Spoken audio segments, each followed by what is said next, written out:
This is the Renaissance Men Podcast, broadcasting live on YouTube and Twitch. Now please welcome your host, Stuart Garrard.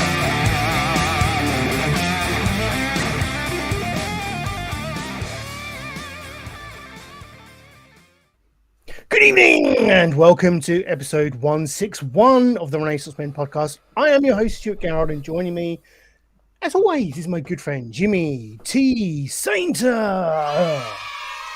Yay! Hello, everyone. Hello, Jimmy. I always say Jimmy T. Saint. I don't want to miss out the huh. It was Jimmy the Saint. I don't know what I'm doing. I like Jimmy T. Saint. Okay, cool. We'll go with that. Jimmy T. Saint. It's like a tut. Jimmy Saint. Yeah. Saint, yeah, right. Yeah. Okay. Or like Mr. T, of course. Yes, and I do pity the fools. Well, we all much like Mr. T. Pity the fool. Nice shirt, by the way, man. Loving that shirt. Is that what do you call it? Hawaiian? I don't know. Is it Hawaiian? It's floral. Yeah. I've not been wearing the shirts of much of it. I've been t-shirting it up, so I thought I'd bring back the shirts. Mate, I appreciate it. Jimmy, how have you been? How's your week been? My week was going very, very well. It was. It was. So I've been. I've had my illness problems. My irregular heartbeat I had, and this twitch in my stomach, and all this stuff that's been going on. But this week, I got back into my office properly. I got back to the gym. Haven't been to the gym for a month. So I've been 3 times. Went with the wife. Wives with a dicky ticker? Well, no, they said you can keep gym in it and running. I went for a 10-mile run last Sunday. Me and the wife have had some quality time together. It's been really good. And I've been feeling a lot better. Mm-hmm. Then I'm sat here, just finished my dinner, and I was watching Modern Family. I don't know if you've ever watched Modern Family. I haven't, no. When Wonderful was this? show. This like midweek or? No, this was just before now? Just now. What the hell? I'm watching Modern Family, right? Just before the show. That's how I get amped myself up. And there's the dad character called Phil. It's a brilliant show, Stu. You've got to watch it. And he went to the doctors, and the doctor says, "Oh, what's this? Is that painful?" And he's like, "Yeah, it's painful." He's like, "Okay, I'll do a check. I'll give you a call tomorrow if there's any problems." Anyway, he calls him the next day, but he misses his call. And then when he calls him back, he's on a flight. So all day he's just shitting himself, and everyone's getting carried away with him. And then his percentage of how much he's going to die keeps going down. He keeps saying, "I've only got 50% chance of living." Anyway, it keeps going. At the end, he's like 5%. And then he gets through. The doctor calls, and he answers it, and he's like, "What is it? What is it?" The doctor was ringing him for real estate advice, and he's fine. He's fine. Anyway, I have a good laugh. I'm in a good mood. And then my phone rings. Go on. I'm like, private number. Oh, no. Hello? Hi, is that James Carr? Yeah? It's Dr. Islam from the surgery. You saw me. I'm like, yeah? What? And he's like, how are you feeling? I'm like, I've been feeling all right, Doc. Thanks for asking.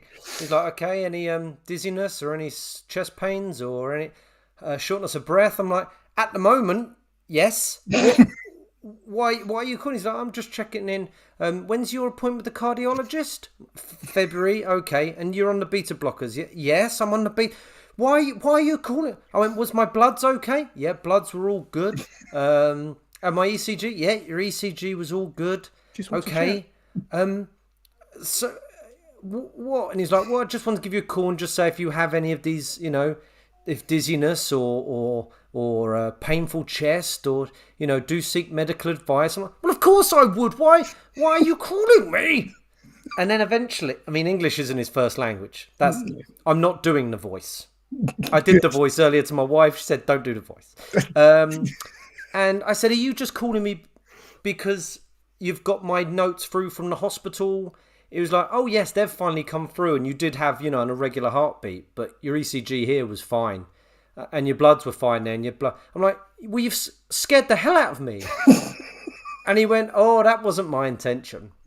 I'm not. Why? You're calling me at 10 to 6 on a Friday night. He was like, yeah, I was just checking, just to let you know, if you do have any of these things, go to the hospital. I'm like, well, okay. I'm feeling all right. I was feeling all right. He was like, okay, have a good weekend.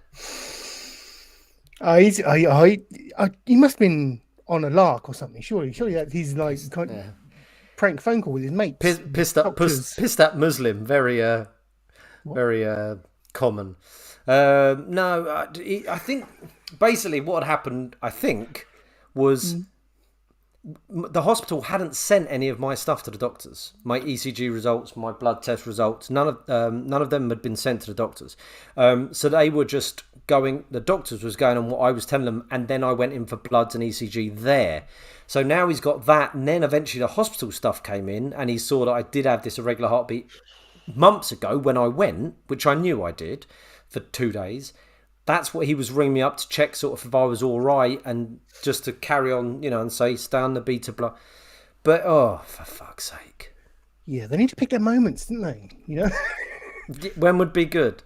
Well, I think maybe a mid-weekday morning. I think that's better than, like you say, Friday night at 10 to 6. I could have been hammered. Pre-weekend. Going to go out there and, I don't know, maybe take some speed or some coke. Who knows? I love my speed. Who knows what might happen?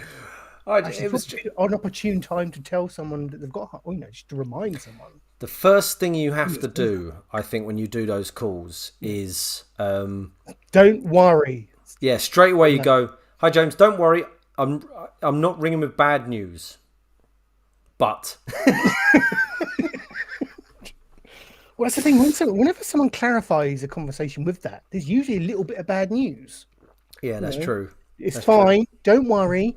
I've just had a mild heart attack. Such and such. I had a police officer friend of mine who had to tell someone that their it's going to sound terrible. Their son had been killed. It was a long time ago. Okay. Long time ago.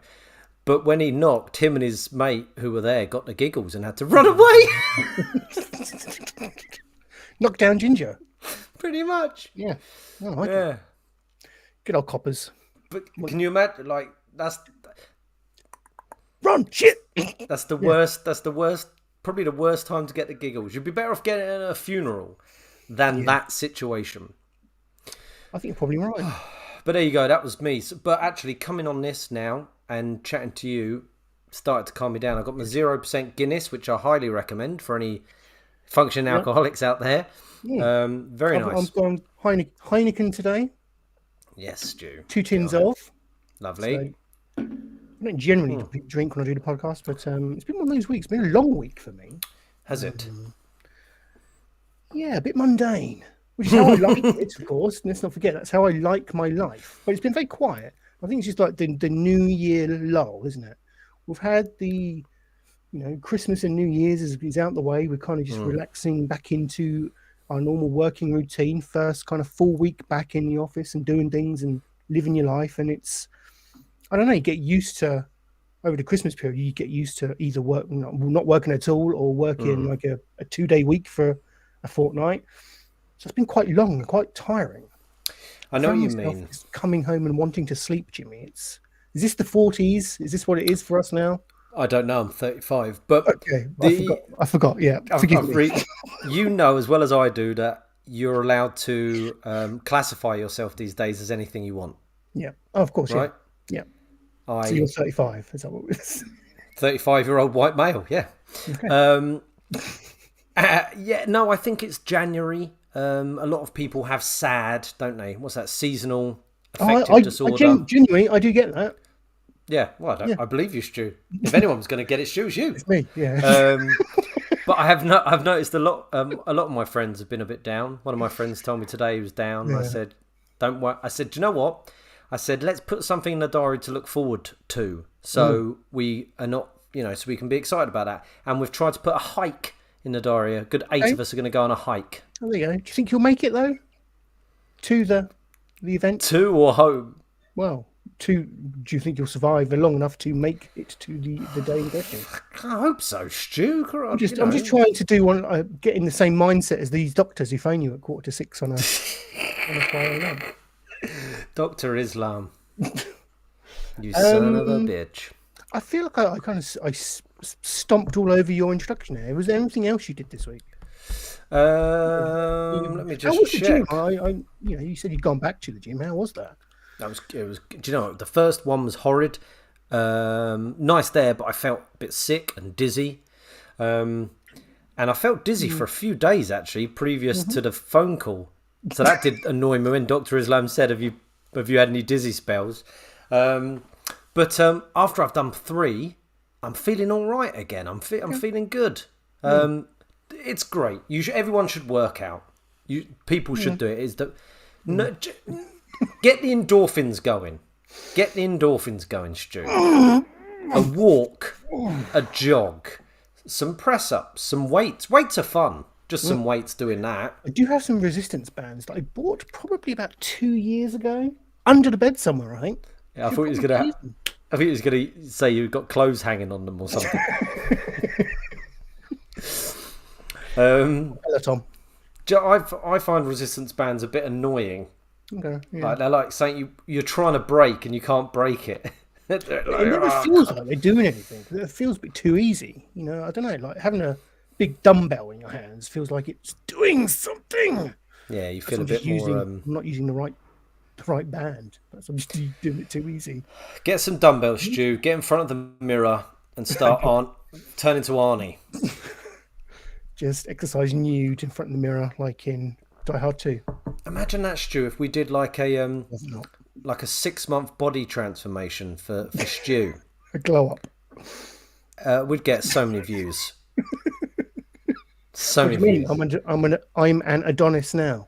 I'm not saying you're not. Okay, good. I'm just saying it would be fun. It would be fun. Yeah, think of the click throughs. Oh, yeah. Think of the clicks. Welcome to those in the chat. No one said anything in the chat yet, but if you have joined us, thank you. Do say hello. As Jimmy likes to say, I don't quite adhere to this rule, but he says all comments are acknowledged. Yes, they will be. They might be by him, but not by me. I found out last week 3 of my friends came. But I say friends, I use the word friends lightly. They came in and 2 of them couldn't comment because they didn't have a YouTube login. Oh, okay.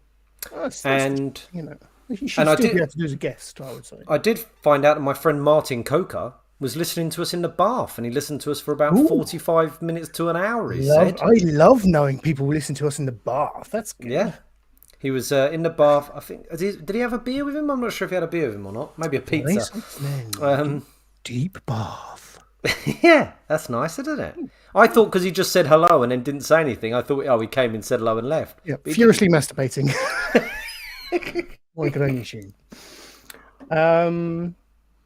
Yeah, so that's been my week. Stu. Oh, excellent, Jimmy. Thank you. A quiet week for me. Just getting back into the routine.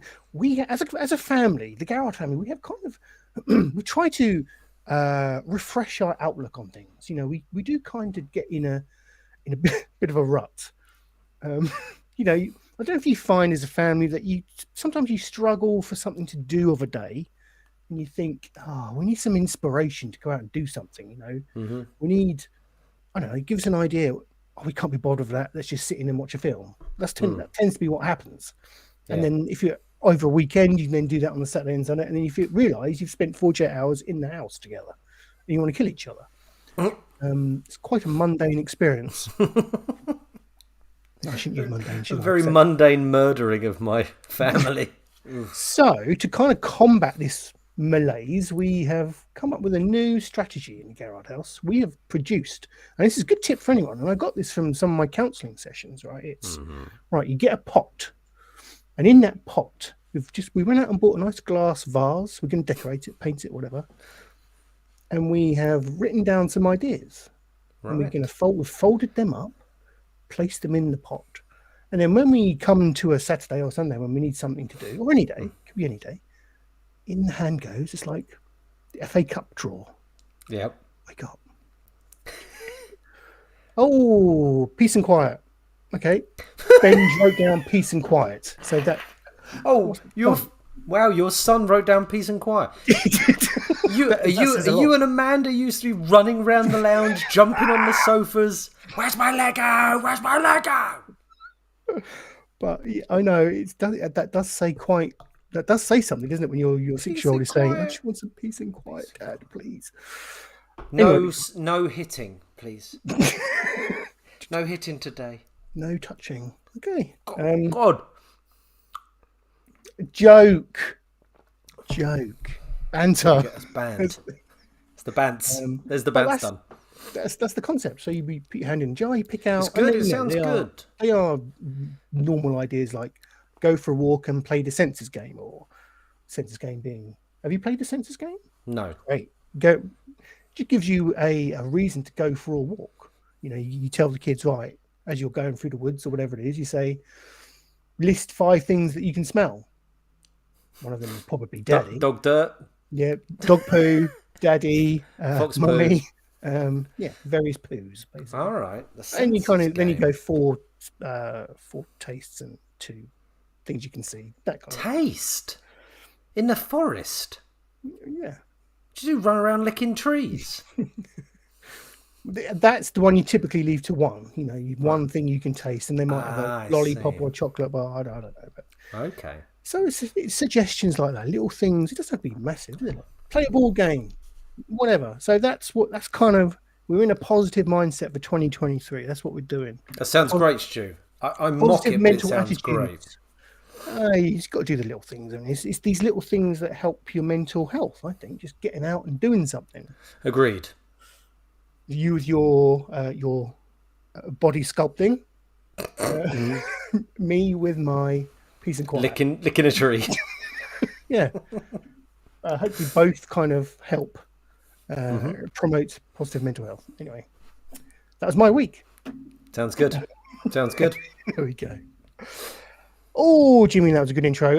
If you are enjoying our content, you can support the Renaissance Men in a number of ways. Let me just get up the overlays for you, and let's find out how you can support us. Obviously, we have the YouTube channel, so if you are here watching this live, you can please do give us a like, and more importantly, a subscription. Give us a subscribe. You'll be the first to know when we go live if you do, so that's always good. Same with Twitch.tv. If you're watching us on Twitch, do give us a follow. And of course, we have our Twitter account, twitter.com/RenaissanceCast. We're both on Facebook as well. And of course, you can also support us with a little £3 donation if you like our work. You can go over to ko-fi.com/RenaissanceCast and buy us a coffee. A figurative. Is that the word? Figurative? Yes. Figurative. Yeah, figurative. Yeah. Buy us a coffee. £3. Give us £3. Give me a free kid. A free kid. Free kid? Is that what we're asking for? Yeah, why not? Give us 3 kids. But of course, the most important thing is to be here and watching or listening to us. So that's thank you if you are. Right, Jimmy, let's kick off the show in traditional style by getting some questions off our viewers and listeners in our Ask Us Anything segment.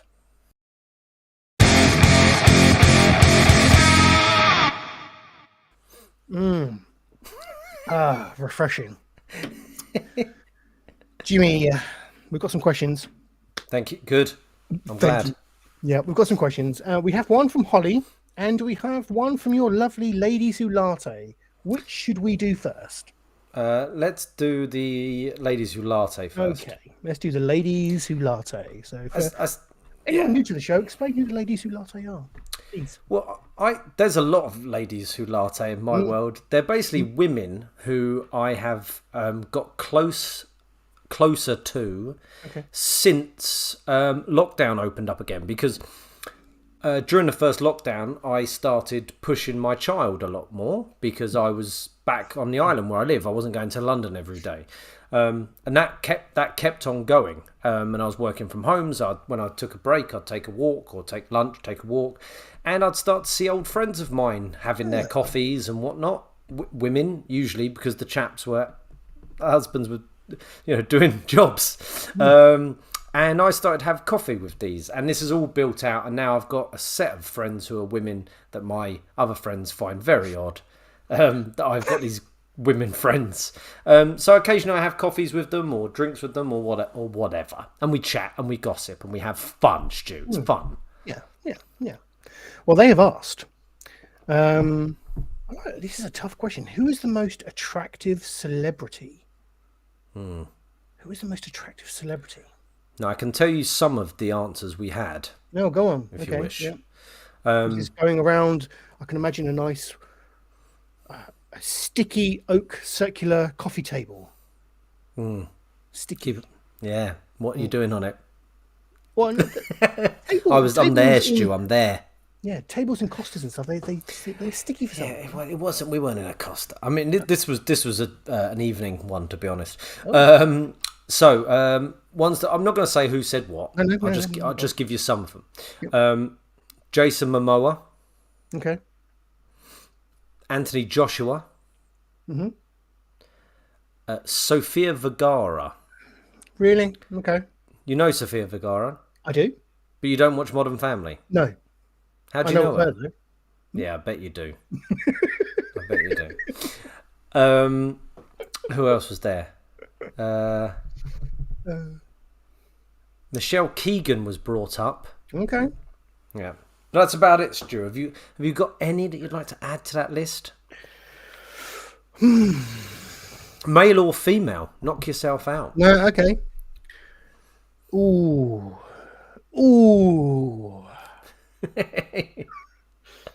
God, okay. I'm quite. I do like. Okay, I do like Taylor Swift. I think she's got a very classic look. Wow. Yeah, I do like Taylor. Okay. Taylor Swift's name came up actually. Didn't it? Okay. For one of the ladies' husbands. Taylor. Nice, Taylor Swift. Tay. Yeah. Interesting. God, I want to throw in a bloke. Who do I think is dishy? And you've got your classics, haven't you? Your Clooneys, your Pitts, your DiCaprios, your Hemsworths, your Pines. Yeah, would I go? I don't know. I'm not sure about Hemsworth. Amanda likes Hemsworth. Your Jackmans. Yeah. I feel like I'm thinking too much about the men, and I want to think about the women. I haven't given a man. If I had to, if I'll give a man. I feel like I need a visual aid. I'm going to go to Google to find. Yeah. Google sexy naked men.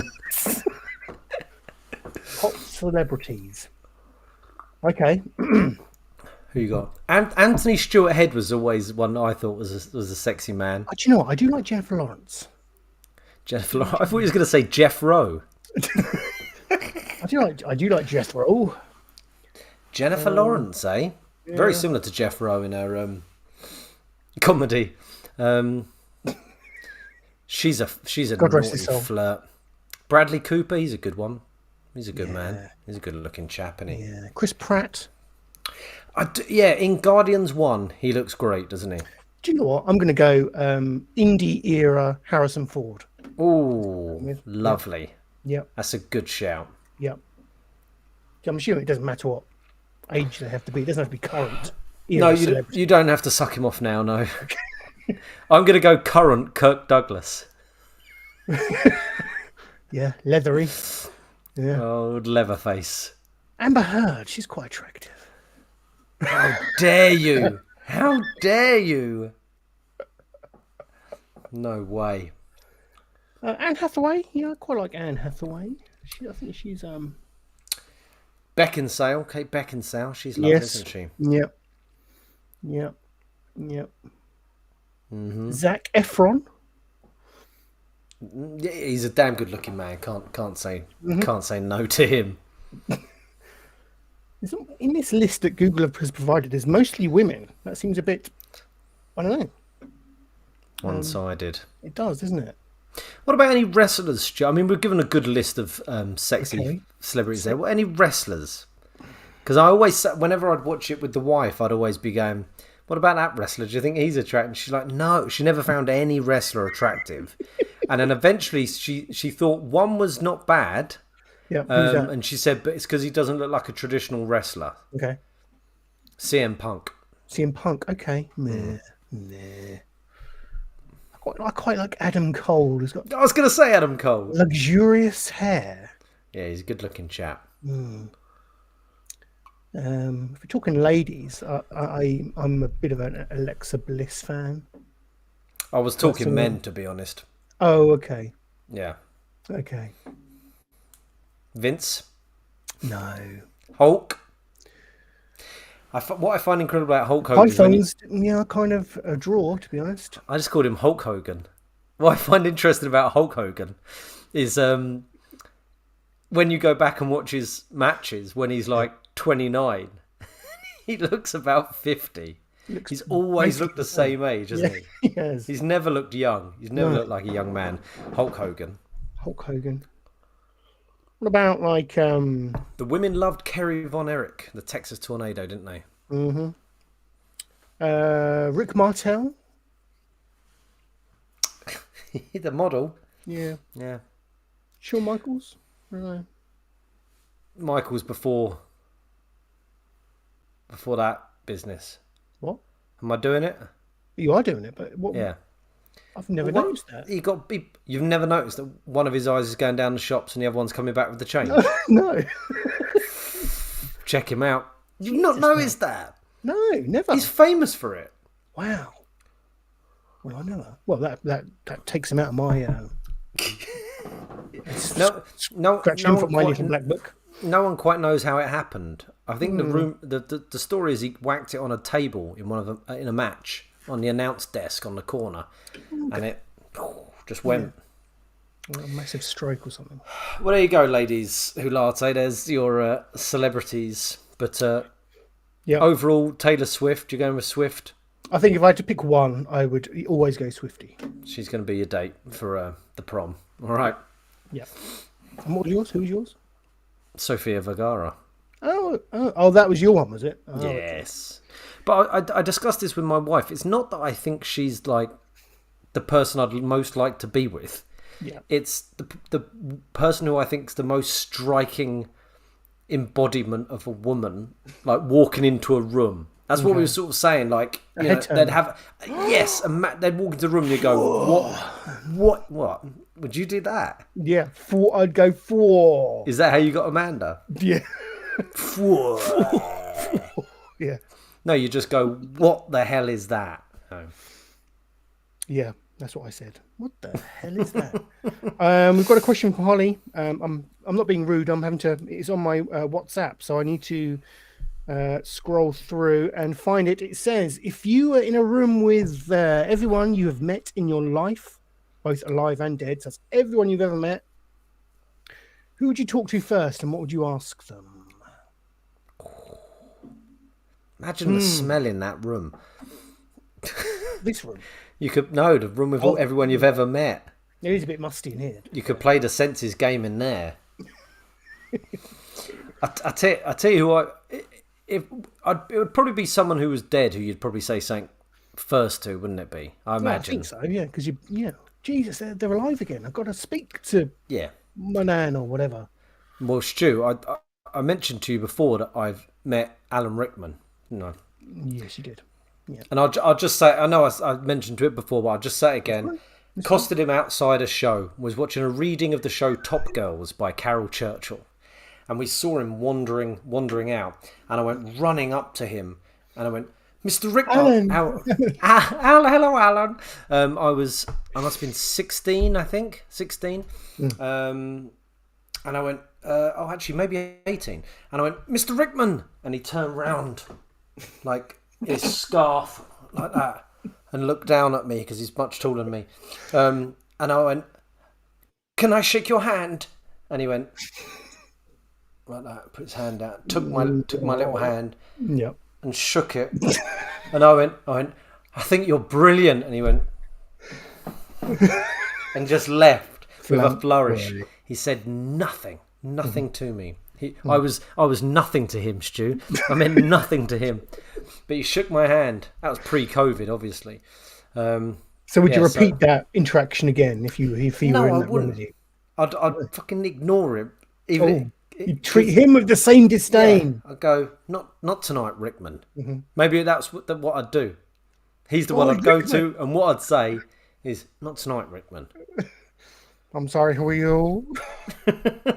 God, we met. It's like when I met Patrick Stewart again in the toilets and tried to explain when we had met before. So your room is far more exotic than my room, isn't it? Like dead celebrities. I've just got like, I don't know, dead Garrards in mine. Dead Garrards. Have I been a disappointment when you've been watching me? Sorry. Probably what I would say. Oh, Stu, have I been a disappointment when you've been watching me? I disappoint nobody. What, in the bedroom? In the bedroom, a bit, yeah. Do you know what? I'd go and give Buttons one last stroke. Oh. I presume you mean your cat rather than like someone who played Buttons in a pantomime that you met once. Yeah, dead cat. One last stroke. Yeah, out of everyone you've met and your past relatives, get out of the way. Get out of the way. Where's the cat? It's one last chin rub. Yeah, from my daddy. Oh dear. Does everyone else disappear once you've said your one line? I'd like to think so. They just go smoke. They explode into blood and guts. Heads blowing up everywhere. Yeah. I'd probably not say anything to anyone if that's the outcome. Just stare at them all. Yeah. Have you met any celebrities, Stu? I met Dominic Diamond in a Virgin Games store. The games master. Well, he's not the games master, but he's the host. He's his handyman, isn't he? Games master. Games Yeah, master. exactly. Can you help this him. lad? What did you say to him? Nothing. I just stood a couple of feet from him and just looked at him. That's not meeting someone. It is. It is. Okay. I've met many a woman like that way. Dominic Diamond. He was in. Where was he? In the games department. In a game shop in Colchester. I think it was cool. Wow. It was like the opening of the store. Sorry, I've gone blurry. I'm trying to adjust my camera. There you go. Oh yeah. The opening of a store, right? And you stood near him. Okay. Anyone else who you've nearly met? I don't think so. I mean, a few footballers here and there, but no one of any high caliber. I had a piss next to Tom Eastman once. Did you? Yep. What did you say? Colchester United's highest. I think he's got the most appearances for Colchester United. I think he does. Yeah. Had a piss most appearances in the toilet. What did you say to him? I was pissing, and then I just looked at him whilst I was pissing. Do you look down? Mm-hmm. No, I don't. There's a theme here. I don't generally talk to people I see as above me. To be honest, I think lots of people don't. I think I'm just more desperate to meet people. Alan, talk to me. I'll tell you one that was interesting. I was watching the Play the Windsors when I went to see the Play the Windsors. Yes. And I was with my friend Martin O'Dell, the Lagom chef, the TikTok superstar chef. Yep. And we were sat right just free seats from old Jim Broadbent. Oh, nice. And I was trying to get his attention, and my friend Pip Minnie Thorpe wasn't letting me. He was going, "Stop it, Jim, stop it." I was like trying to take a picture. He's like, "Stop it," because he's in the industry and I was embarrassing. And then as we were walking out, Martin O'Dell, the Lagom chef, went, "Excuse me, my friend here's a massive fan of yours. Can he say hello?" And he was like, "Hi, Mr. Broadbent. I think you're brilliant." And he went, and away he went. Again, there's a theme, isn't there? No, they don't talk to you. They won't grace you with their... Now I think about it, that's probably most of my celebrity meets. They don't talk to me. Even Ian McKellen didn't say anything. I shook his hand. I said, I'm in awe. And he went, and away he went. What's going on, Stu? I don't know, mate. Is that better than standing behind Dominic Diamond or looking at a footballer's diddler with piddle? I know. I just said I stared into his eyes. I had to look up because he's quite a tall fella, so I was kind of like that. Yeah. Oh, well, there you go. Lovingly in his eyes. There we go. There you go. I don't think we generally answer any of our Ask Us Anything questions, but it spurns a discussion, doesn't it? It kind of gets us going. Mine would be Spurs on. Mine would be either my nan or my granddad. Oh yeah. Standard. Whatever. But I'd wink at Rickman. Remember me? Can't say that, they'll blow up into blood and guts. No, that's true, yeah. Can't say anything, can you? There we go, that was Ask Us Anything. Just looking at what we've got coming up next. Oh, some classic comedy, Jimmy. We're going to explore and see if the past can make us laugh in our segment, Can the Past Make Us Laugh? Where Jimmy brings us a clip from a comedy show of yore, and we see if it still stands up today, both in comedy quality and, I don't know, racist, being non-racist. Social commentary, yeah. Yes. Social acceptance. Is it woke enough? Is it? Yeah. Can the past... Oh, before we do that, welcome to Colin. Sorry. Lord Doolan. Is it Lord? Lord Doolan's better. Lord Doolan. Oi, oi. Hello, Lord Doolan. You're the first to say hello in the chat, so welcome. Welcome, Lord Doolan. Just get that in there before we start the segment. Anyway, this is Can the Past Make Us Laugh?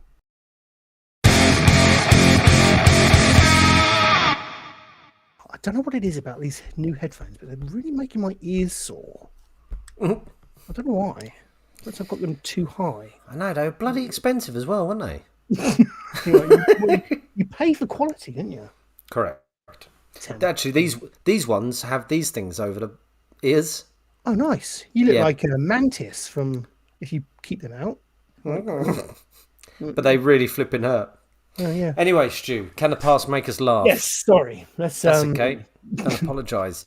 I started it. So I made a bit of a faux pas last week, didn't I? I brought the clip of Philip Schofield and Holly Willoughby on This Morning showing pictures drawn by children of penises. Oh, it was all right. I enjoyed it. It was good. Really? Tell your face next time.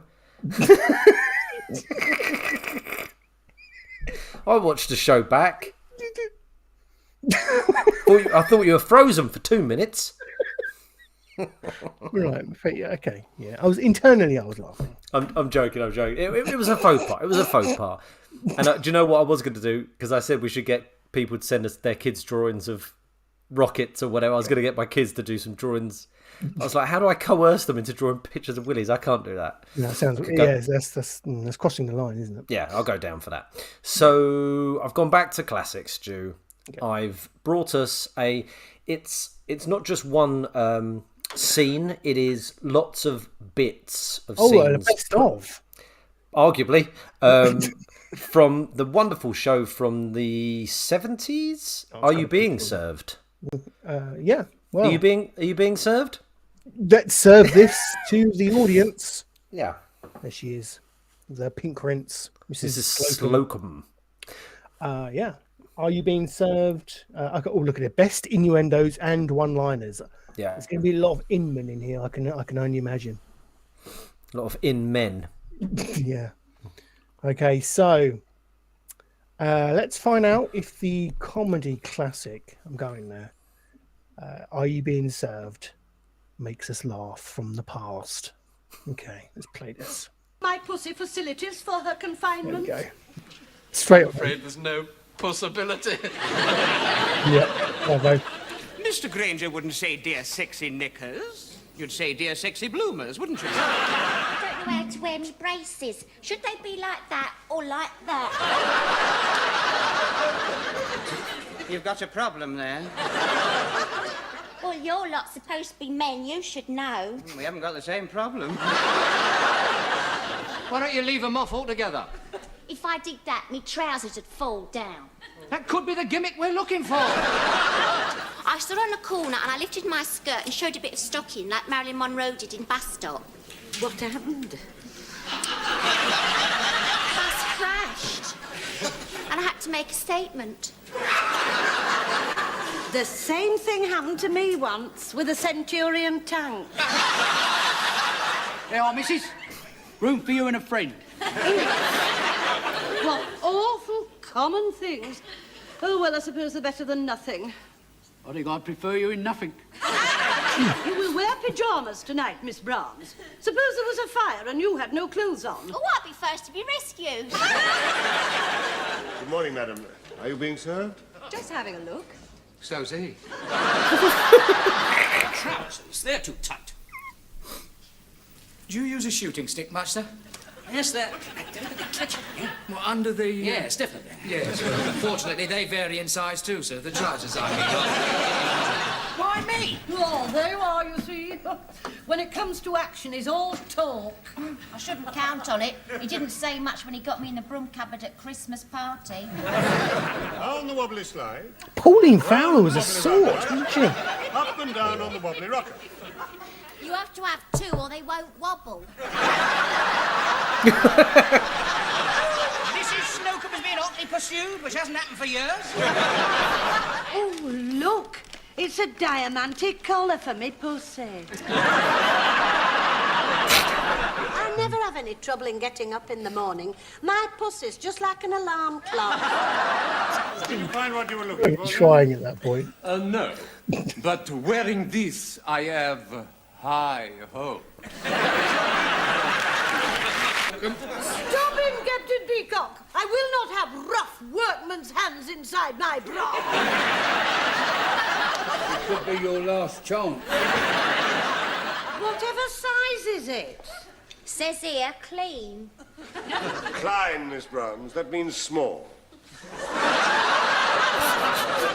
They're well built, those German girls, aren't they? Well, there we go. Highlights. Yeah. I don't know. Looking back on it, I appreciate that they're only highlights, and it could be misrepresentation of the show in general. But a lot of pussy gags. Yeah, but they're the ones I liked.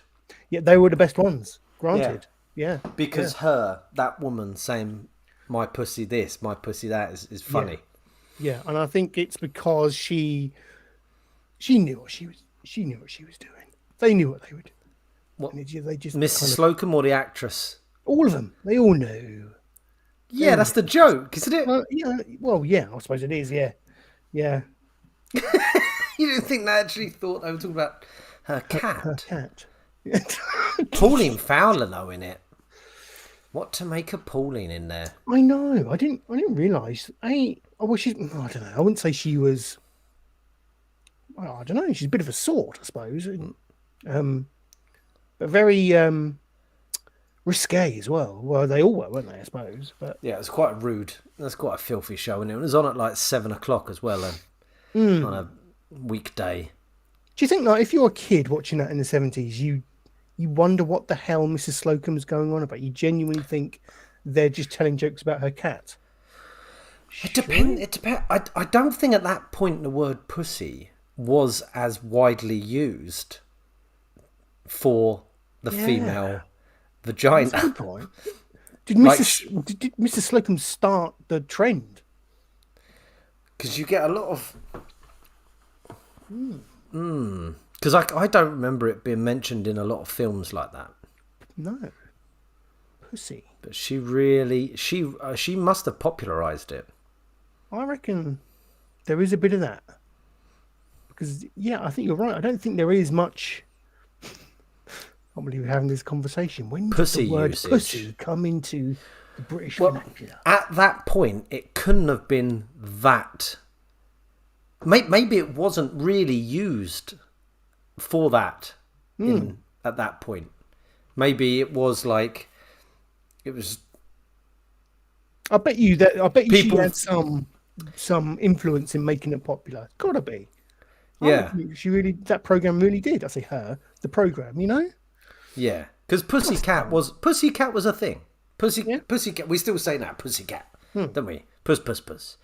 And back then, probably most people would say pussy, cat. Maybe they said pussy cat, and she shortened it to pussy, and that's when it really took off. Who knows? If you were around in the early to mid 70s, was pussy, a highly used word, slang word? I don't know. I wasn't born, obviously, till the 90s. It is interesting, isn't it, when these words do come into play? Like, when did minge come into play? I love the investigating like the origins and meanings of words and why and kind of how they came into like the national vocabulary. I think that's really quite an interesting topic. And I'm sure there is a website out there that would kind of it gave you the origins of these terms. I think it was called Google. Thinking about it. There wasn't a website. I think we just Googled it, thinking about it. There wasn't enough Inman in that. No, was there? No, and I'm surprised. It was mostly Pauline Fowler showing her tits off. It was. I'm surprised we didn't see the Father Christmas going, ho, ho. You know the famous scene. That's what you always see in Are You Being Served. I haven't seen that. Oh, come on, Jimmy. No. Is it a good scene? Well, I think it's the classic Are You Being Served scene. Get it up, Stu. We will spoil our listeners with a double helping of Can the Past Still Make Us Laugh? Yeah. Are you being served Santa? You lucky bunch getting two helpings of Mrs. Slocum's pussy. Yeah. She's great as well. I like the fact her hair changes. I didn't know that. Sometimes she's pink, sometimes she's blue, sometimes she has 3 colours in her hair. Yeah, okay. I kind of want to just get... Where is it? 8 seconds. That's two. That's not long enough. No. This is the difficulty with Can the Past Make Us Laugh finding the right size clips. Yeah. Well, let's go. Yeah, get it. Okay. Well, this gives us the general idea. Okay. 7 seconds. Yeah. Okay. they've brought in this this Santa. What would you call that? Mannequin to I don't know, and they've motorized it. Right. To do I just think it reveals. He's meant to reveal something. I don't know the history behind the clip, but let's just watch the 7 seconds of amazing footage. Yeah. Flashes. John Inman. It doesn't say ho ho ho. I'm sure it does in the real clip. The original in the director's cut. I need to find it now. I liked that though. Do you think Are You Being Served really pushed the boundaries of what you could get away with on TV? Because some rude stuff in there, isn't there? Like, you don't hear the word pussy in comedies before 9 o'clock these days. No, God no. Do you know this is a strange link, but my favourite clip of Are You Being Served type media is when it's in the Louis Theroux Weird Weekends episode where he's doing an episode on what what was it? American Patriots. Right. Back in the late 90s, and he went to this really far right kind of not camp, but it was like an encampment. You know, it was a place where lots of families would live who had certain political views, and these political views being in this camp far right. You know, they were very much almost neo-Nazis at that point. And he was interviewing this really abhorrent kind of chap, and I think they must have been kind of just talking about British culture, and he just the chap came out and said, "Oh, I loved John Inman in Are You Being Served?" And then Louis Theroux just keeps on going, but he was gay. He was one of the most famous gay men. You know, one of the first representations of gay men on British small screens, and he kept going, "I'm free, I'm free," and then the other chap goes, "No, I'm not I'm not free." And then Louis asks him, "Why are you not free?" And he says, "Well, I'm I'm in bondage to the Jews. It's just a bizarre clip. All about John Inman and Are You Being Served? I should try and find that. Bizarre. I do like that when people miss the point. I remember there was one. I remember seeing in the paper one chap got a tattoo of Graham Norton on his leg, and then he found out he was gay. He was like a white van man, and he found out he was gay. I was like, oh no, what have I done? Like, I'd never them up. Yeah. Graham Norton, no. I mean, he's brilliant, Graham Norton, but why'd you get a tattoo of Graham Norton? No, very odd. Very odd. You must love him. I'm trying to find the clip, but I can't. I suppose a Graham Norton fan would ask me why I had Princess Leia on my arm. Yeah, true. Yeah. Yeah. There you go. Anyway, Are You Being Served? It's did it make us laugh? I kind of did. I like the word pussy, and the innuendo made me laugh. So, success, Jimmy. I think what I laughed at was not necessarily the show, but her saying that word on that show at that time slot. I like the idea of fuddy-duddy women, women and men sat in their homes watching that, and then them going, "Oh, yeah," and her going on about a pussy. A lot of people might not have got it because it hadn't been glorified by the rap artists yet. Indeed. Yeah, and there's probably a lot of people who were, I don't know, like middle-aged in the 70s, loved that show. Now, come 2023, are massive gay haters, I bet you. Oh, yeah. Oh, yeah. It's weird. It's funny how that happens, isn't it? How kind of, as you grow older, the more racist and homophobic and just more of a bell end you become. Is that generalizing? I don't know. That's what I get. That's the sense I get. Yeah, it's a complicated world, Stu. True. Religions are obviously a big problem. But there's a lot of nice things that religions do as well, Yeah. Christmas, for example. Well, my little girl just came home and said, I need to pray to God by the fire. Oh. I said, he doesn't come down the chimney, right? She was like, I know, I just need to pray to God by the fire. My wife's a big atheist, and she's like, what's she doing? I was like, what the fuck do you mean? Let her do it. Let her do her thing. Let her do her thing. Oh, that is sweet, but kind of sad at the same time, I think. Like in the sense that, she must have something maybe worrying her, or I don't know, just something going on that she feels she had to pray. She's a worrying little girl. She does worry a lot. Bless her little cottons. Oh, Jimmy, let's move on from the gay innuendo, shall we? Yes. Yeah. Let's. I'm mixing things up a bit, and we're going to go into the Week in Geek at this point. Hope Lovely. you don't mind. So yeah, we're going to take a brief sting, and we'll come back with the Week in Geek.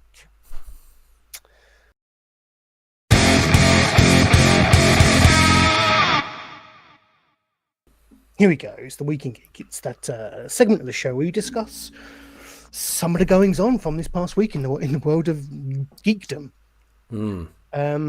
Jimmy, we haven't spoken wrestling in a while. No. And there's some weird stuff going down in the world of wrestling at the moment. There is. We've been avoiding wrestling because it turns some of our viewers off. There's a few viewers who are not interested in wrestling, but I would certainly say that this is more about culture of media companies and stuff rather than like a specific wrestler, isn't it? Well, yeah. This is an impact. This has an impact. It's like sometimes the backstage machinations in the wrestling world are more entertaining than the on-screen action. Yeah. And this certainly was the case this week when a number of things happened in the sense that I can't remember what happened.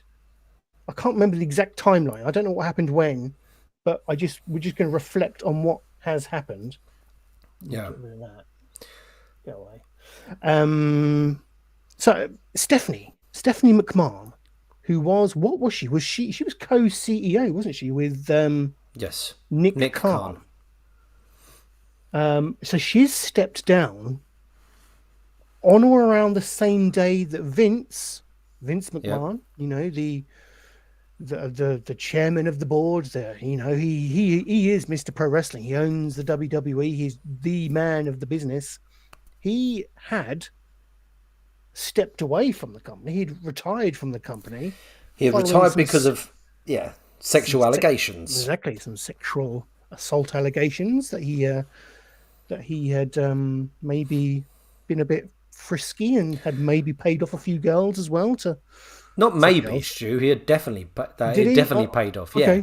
Okay. Well, they found all like the big payouts to these women who worked for him. Oh, that's right. Yes, they did go through. They rinsed his accounts, didn't they? For it. So the board said you got to go. So he left, and his daughter stepped up. Yeah, but the reverse has now happened. So Vince has come back. He's been elected back onto the board of directors, and Stephanie's gone. I don't know if the two are related. I certainly know Stephanie. I'm sure she tweeted a picture that she's just had some surgery done on her ankle or something. So I'm not sure. I'm not saying that's a big reason why she kind of left the company, but she had left before Vince left, didn't she? She resigned. She went. Then Vince left, so she came back. Now Vince is back. Well, this makes it all very fishy then, doesn't it? She had already gone. When Triple H took over, she had already gone. Or it was all around the same time, and she said, I'm resigning now to look after my children and I'll be a fan. It was a really weird here's the tweet. It's a really weird tweet. So this is from IGN.com. In a public letter, Stephanie McMahon announced that 8 months ago she was in the midst of a leave of absence when she was offered to become co-CEO and chairwoman of WWE alongside Nick Khan, like we said.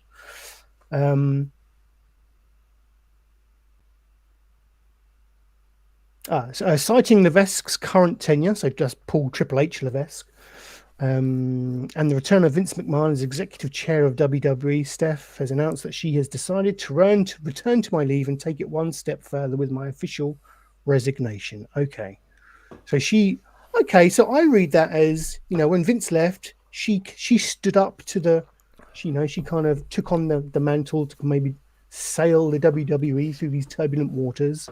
Yeah. Now that Vince has come back and Triple H is there and doing great with the creative side of the company, she's going to kind of just go back into the background and retire and go spend some time with the family, which she deserves. But the thought is that she was in there just as Vince's eyes, until he was ready to come back, because he's forced his way back in, hasn't he? He owns 80% of the shares of WWE, and when he announced, recently the stock price has gone up and they want to sell. I think the stock price went up when Vince said he was coming back. Yeah. The board want to sell because they're trying to sell it for 5 or 6 billion. But he has said, we only sell, because he's got the final vote on that, owning 8%, if I'm in charge of the sale, if I lead that sale. And there's been some dodgy potential buyers, isn't there, Stu? Well, yeah. There's rumours that there's some Saudi backers who want to buy the company. So I don't know if I believe that. I mean, I think that's looking like the likeliest one at the moment. I've heard rumour after rumour. I've heard Tony Khan wants to buy it. I've heard the Saudis want to buy it. We all thought Disney wanted to buy it. I don't know. Does Amazon or Netflix, do they want to buy it? I don't know. But more interesting. It's been a very turbulent 18 months, isn't it? I would say for WWE. Let's just briefly cover what happened with Vince. You did very well, Jimmy, there, but let's get it from the horse's mouth.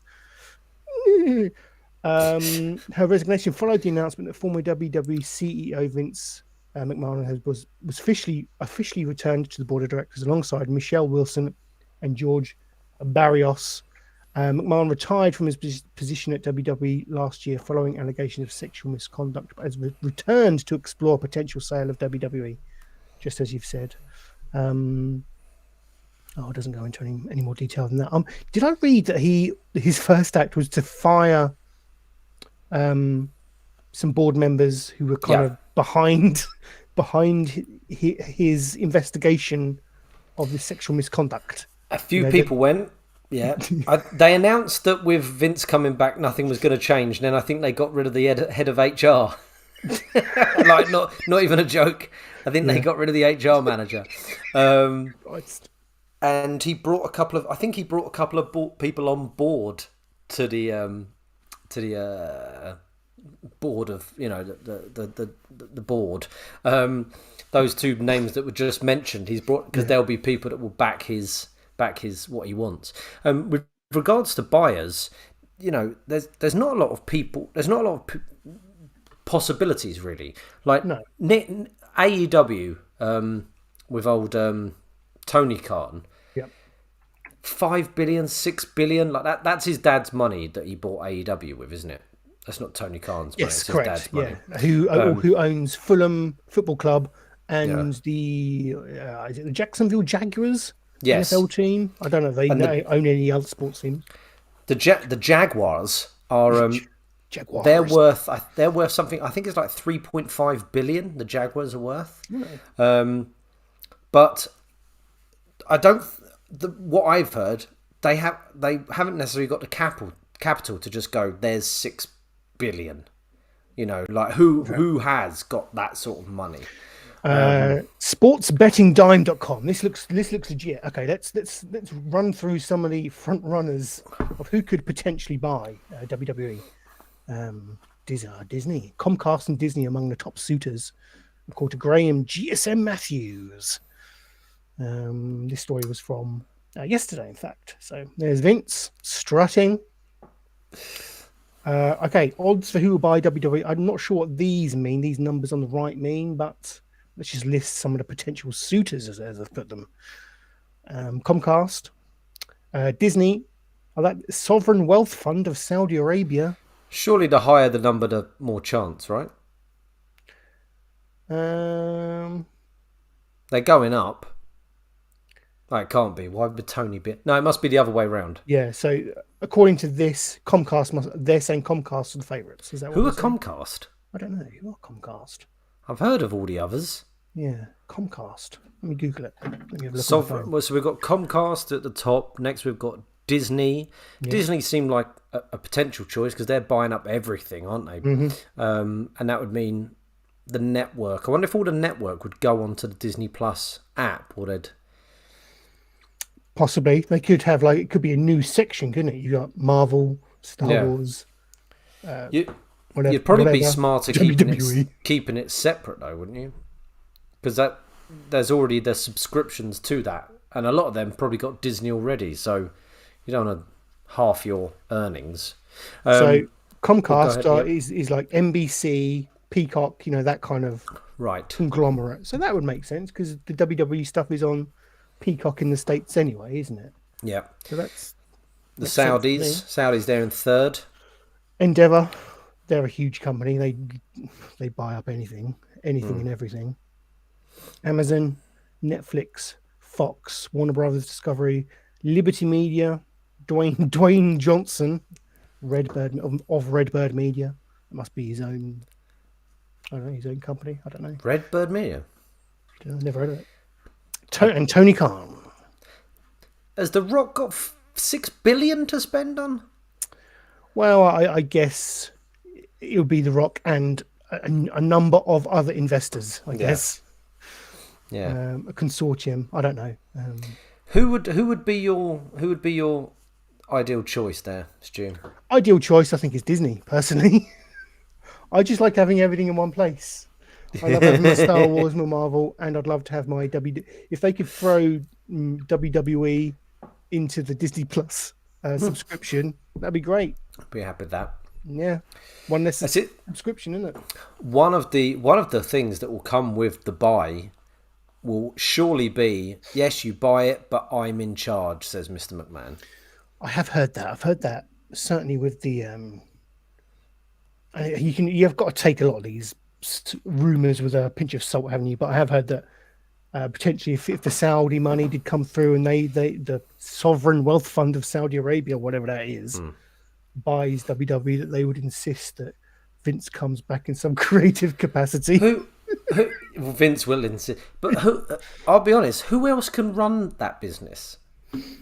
Like, there's only a couple of other wrestling promotions out there, none at the size of WWE. Like, yes, you could keep the staff on, but it's got to be someone who's going to manage that staff and run that staff. And he's been so integral to it for so long. I'm not sticking up for him. No. I liked it when he left because Triple H is your man to do that, clearly, because he's been in it, didn't he? He cut his teeth with NXT, and he clearly got the right mind for it. I mean, but there's got. Go ahead, sorry. No, sorry, Jimmy. Were you going to finish your point there? I was going to go on to something else to do with NXT. Okay. I don't know how you feel about this. Well, no, I think I do know how you feel about this, but I don't really have a massive issue. Look past the moralistic the side of things. I've got no real issue with Vince being in charge of that company, being the figurehead of that company, as long as he can just let Triple H do what he's doing, because he's doing it very well. Just take the hands off, the creative side of the business and the personnel side of the business. You take your hands off that, and women, ideally. Take your hands off the personnel. And just that would be, I think, a perfect scenario, because you got, one of the greatest promoters ever, just running the business side of the company. And then you got Triple H, who's doing so well creatively for the company. Just kind of let him do his thing. Let everyone do their own thing. You do your bit over there. You do your bit over there. Everyone's happy, except women. The women who work there. Yeah. Which, of course, is not right.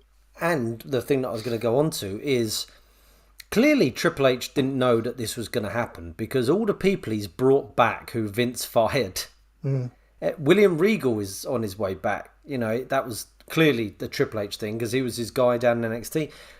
Gargano, Bray, Braun, Top Dollar or whatever.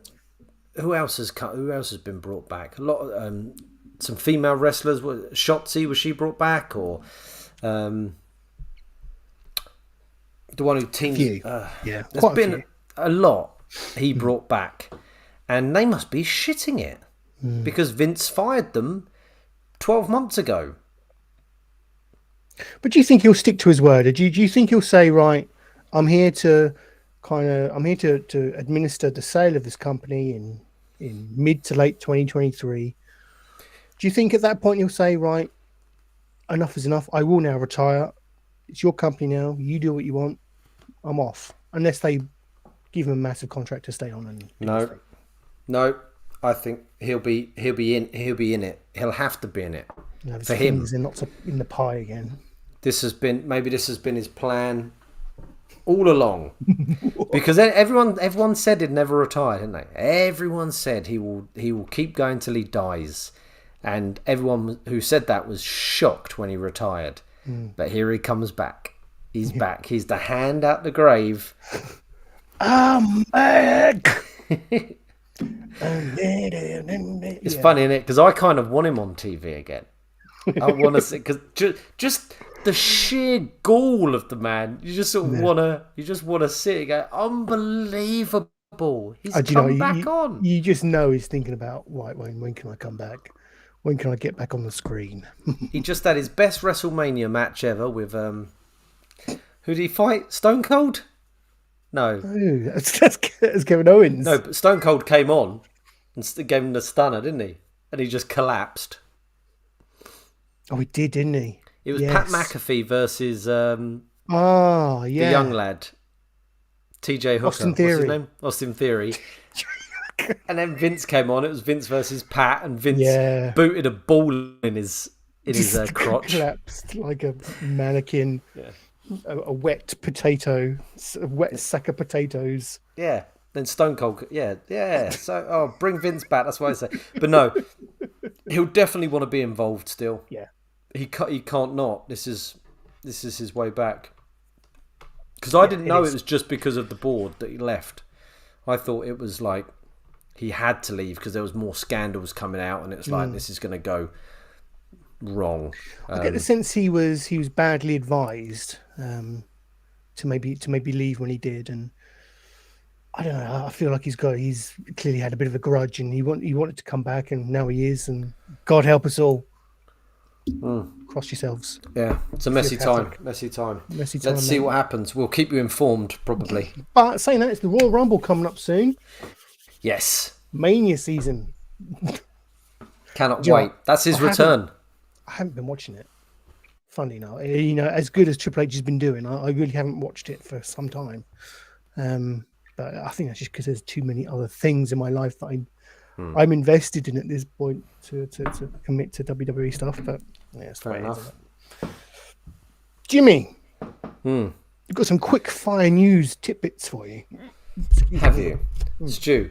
I need to pop away for 1 minute. Of course. Can you? I will. You good to work on your own for 1 minute? 2 minutes. I can work tops. on my own. Yeah, of course I can. I'll just turn my video off. I'll be back in 2 minutes. Yeah, I will be back. He will be back. I was going to tell Jimmy about. First of all, Wednesday season 2 has been confirmed, officially confirmed. I'm sure he'll be happy about that.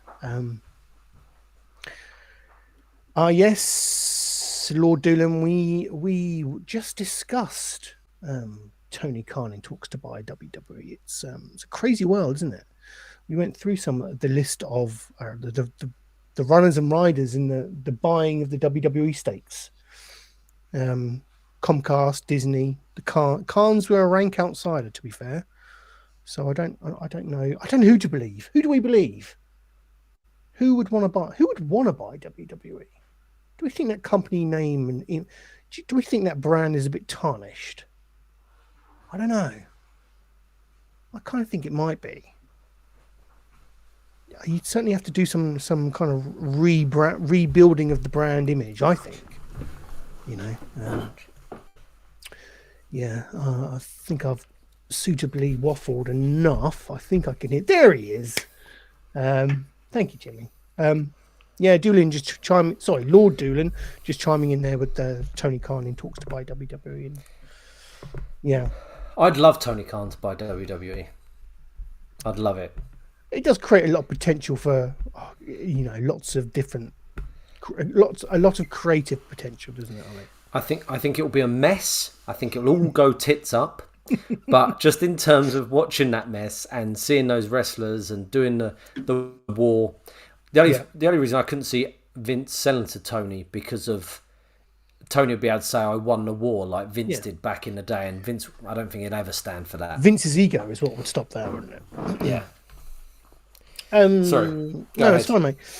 You're talking about Wednesday season 2. I was, yeah. Just a couple of quick fire news stories. Wednesday season 2 has been confirmed, so that makes you happy, I assume. I don't know when it's going to come out. I guess probably next year, maybe later this year. Who knows? Maybe around the same time as it released last year. Would make sense to me. Mm-hmm. So that's coming. We never really spoke about the Traitors. Did you watch the Traitors? I didn't. No, really good show. How would I describe the trait? Have you ever played the video game Among Us? There's a group of you, and there's a group of traitors. You've got a objective, and the traitors are trying to stop you achieving that objective. But the main group doesn't know who the traitors are. Right, so it's a reality show, is it? It is. It's a game show in effect. Right. They take, I can't remember how many were, 16, 17 people into this lovely, grand Scottish mansion. They name two or three of them as traitors, and then you've got the rest of the people trying to figure out who is the traitor. And each day they've got to kind of come together and nominate one person from the collective group who they think is a traitor to try to eliminate them. And then you whittle the big pool of players down to the last 2 or 3. And if a traitor is among them, then the traitor wins, I think it's like, say, $100,000. But if they get rid of all the traitors, then the good guys kind of collectively win. They split that money all between them. It's great. Is it good? It is. It's an interesting kind of spotlight on how we are as it's like almost like a social study, really. Yep. How people behave when they don't know who they can trust. Really worth watching, particularly for the very final last moments when they're doing like the last vote off. It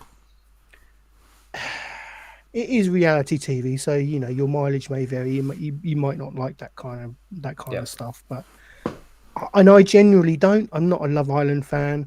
I'm not a Big Brother fan. I'm not a fan of all those kind of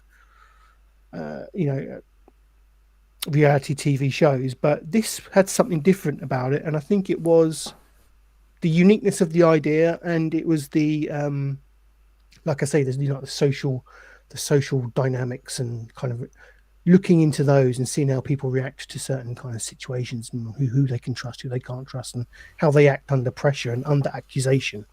So there was a British version kind of on the run up to Christmas, hosted by Claudia Winkleman. Again, your mileage may vary. I saw that on the iPlayer, right? Yeah, it's all on the iPlayer now. But great success. Lots of people were talking about it and enjoyed it.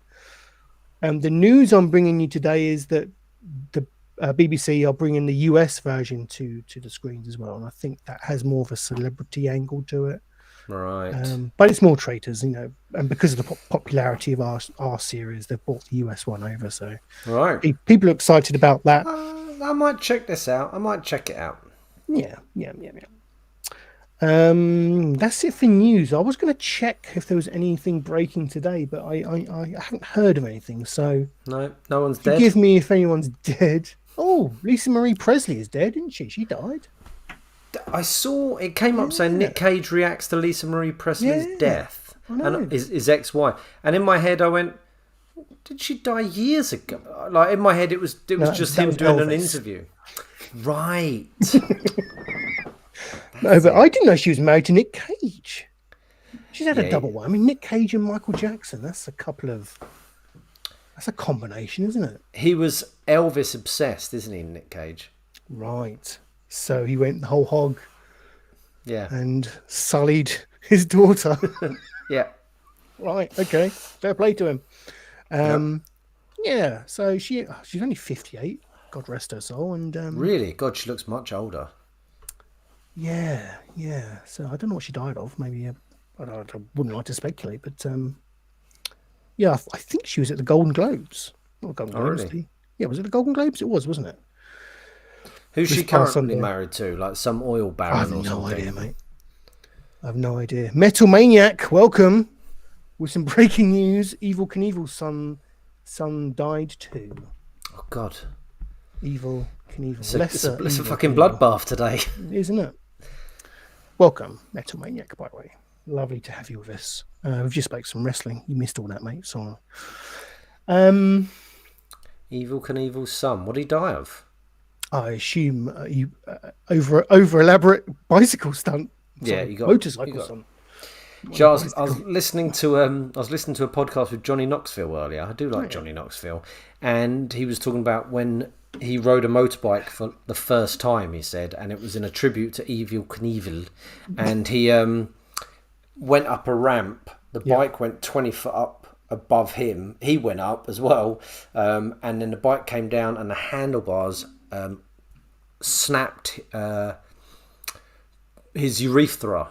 Oh, yeah. Nasty. So he had to have his penis strapped to his leg, and for 3 years, I think that's what it said. For 3 years, he was having to drain it by pushing a thing up the size of a pencil. And I think he had a bag on his leg as well, so the pee could go into that bag. He had to drain it. He had to push this thing. He said it was okay with lube. Okay. That's fine. Jesus Christ. The thing that man did for his art. Yeah. I'm just looking to see if there was any other news. I don't think there is. No other deaths? No other deaths. Nah. No. Presley and the Knievel. Yes. But Jimmy, what have you been watching this week? That's what I want to know. or indeed playing. I don't like to prejudge. You know, you could have been having a massive video gaming session. Nah. I want to get back into Spider-Man, but as I always say, the evening comes and I just want to be passive. Yeah, I just want to be passive. Wash over me, please. Wash over me, yes. Wash me. I say to my wife, wash me. Give me a sponge bath. No, so obviously last week I was watching that new show, Half Bad, The Devil. You were? The Devil and the Bastard Son himself. I haven't finished that yet. I noticed it's not on the list. What's happening with that? I will finish. Just time, bud. Just got to wait. I'm teasing. Me and the wife have been chilling with Doctor Who in the evening, but what we did start the other day, and I've carried on, is the new Chippendales TV show on Hulu, on Disney, starring Kamal. There is. World of luxury. Sorry, let's. I didn't want the noise, so I just wanted to have it in the background as you talk. There is. It's Kamal Nanjiani, is it? Yeah. Famous from Silicon Valley and the Eternals and all of this stuff. Anyway, this is the chap who went to America, ran a petrol station, and wanted to be the next Hugh Hefner. That was his hero. And he created by Tommy and Pam, which is it's a similar vibe. You know, it's that sort of quite funny but quite dark dramatisation of this scenario. And it's about the creation of the Chippendales. Juliette Lewis is in it. Juliette always Lewis, good. Nice. Yep. This chap's very good. We watched the first sort of 30 minutes together, me and the wife, and it was a bit slow. It was a bit slow, and you kind of wanted. It felt like you needed more because it mostly concentrates on Kamal, who plays Steve. It mostly concentrates on him, but it's got going, and I am enjoying it. It's pretty rude, you know. There's boobs in it. There's I don't know if I've seen a willy yet. Swearing, you know, it's a rude thing for the Disney Channel. It's on, you know, the adult bit. You got to have the adult bit. You'll never let that down. But yeah, when I couldn't find Orville. Yep. But old Kamal, he's a good actor. Kamal, he is good, and he's doing a good job. I'm enjoying it so far. And I'd seen that there was a documentary about the Chippendales on Netflix a while back. I think it was called The Curse of the Chippendales, which I wanted to watch, but I'm kind of glad that I haven't, because all of this stuff that happens was probably in this documentary, so I can discover it through this dramatisation. But it's good. I'm enjoying it. I'm recommending it at the moment. I'm 3 episodes in. Okay, so it is a TV show then. Yeah. Whatever. 50-minute episodes. Okay. Did you ever finish Pam and Tommy? No, I never started it. But I did start it and I was enjoying it, but it was a bit long-winded. I found it a bit long-winded. It felt like it probably could have been a film, and the same might go for this Chippendales thing. Yeah. Well, at this stage, are you more engaged by Chippendales? Yeah, I'm always more engaged by Chippendales. I am because there's some nice characters in it. There's some nice characters. You have no idea, Metal Maniac, how I've been resisting the urge to say Chippendales Rescue Rangers. So it's very interesting. You find out why he called it Chippendales. Do you? Is it related to Chippendales Rescue Rangers? No, it's obviously not. It's related to Chippendales furniture makers. Oh, okay. Chippendale furniture makers. Because he thinks it sounds classy. He wants it to be a classy establishment. So what's quite funny, it's a club. The club's called Chippendales. Right. And that's where previously he called it Destiny 2. And he said a sequel always sort of inspires like success. That's why he calls it Destiny 2. There isn't a Destiny 1, but he calls it Destiny 2. Oh, I like that. Yeah. It's a bit slow, but I'm enjoying it. It's a bit of a backgrounder. If you've got someone to watch it with you, it's quite, a bit more fun probably. You certainly opened my eyes, and I've learned something because I thought Chippendales was the name of the troupe as opposed to the club. Yeah, it becomes that, But a club, that's where it started. It starts with the club. Do they still perform? Are Chippendales still going? I imagine so. I imagine so. Yeah, because they were huge. Yeah. Socially they were huge. I'm not talking about the size of their members, obviously. Members. Yeah. Yeah, but they were. There was a period like what? Early 90s, in the 90s, the Chippendales were massive with rabid women.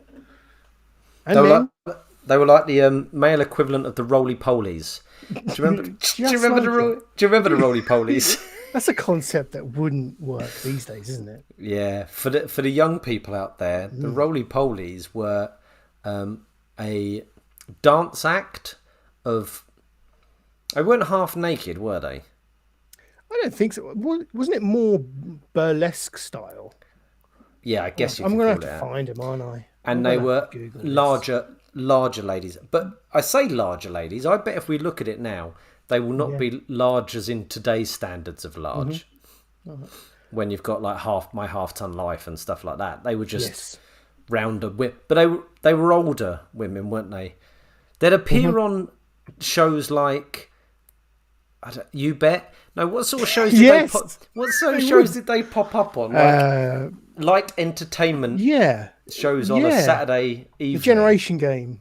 Yes, stuff like the Roly Polies. Brilliant. There you go. You got some? Lovely. Got some footage of the Yeah, they're just... Oh my God. Beautifully curvaceous women. Yeah, they are not big.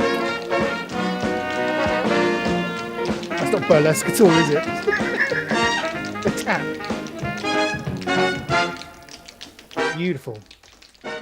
What show is this? Skip to the end. I can't watch it. Oh, hold on. Look at that. The old one. Yeah. Is that?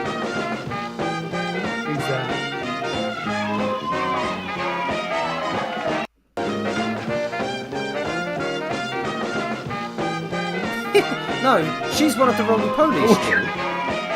Did you think it was like Les Dawson or something?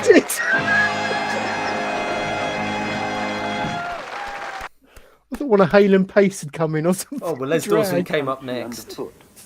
Where the peanuts have trodden into the carpet. Yeah, get rid of that. But, shows of that ilk. Yeah, close him down.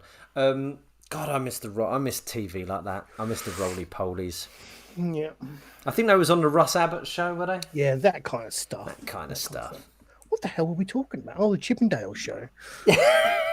Yes. So you'd recommend it, perhaps? I would recommend it, but now what I want the Roly Polies show. The story behind the Roly Polies. The curse of the Roly Polies. None of them look cursed. They all look like they're having a bloody nice time. I know, bloody lovely. Were they weren't a big. British dance troupe? Yeah, of course. Look at them. Yeah, they weren't big, but they were old. But they certainly weren't big. No, but I think back then they were bigger because people didn't have as much food, and that was it. That was in the that the 80s? That's the 80s, isn't it? Probably early 80s.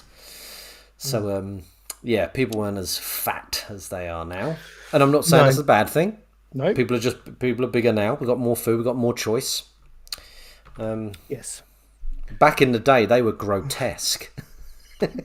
Jimmy, just stop talking. Stop talking. Stop it. I want to tell you. I want to tell you what I've been watching this week.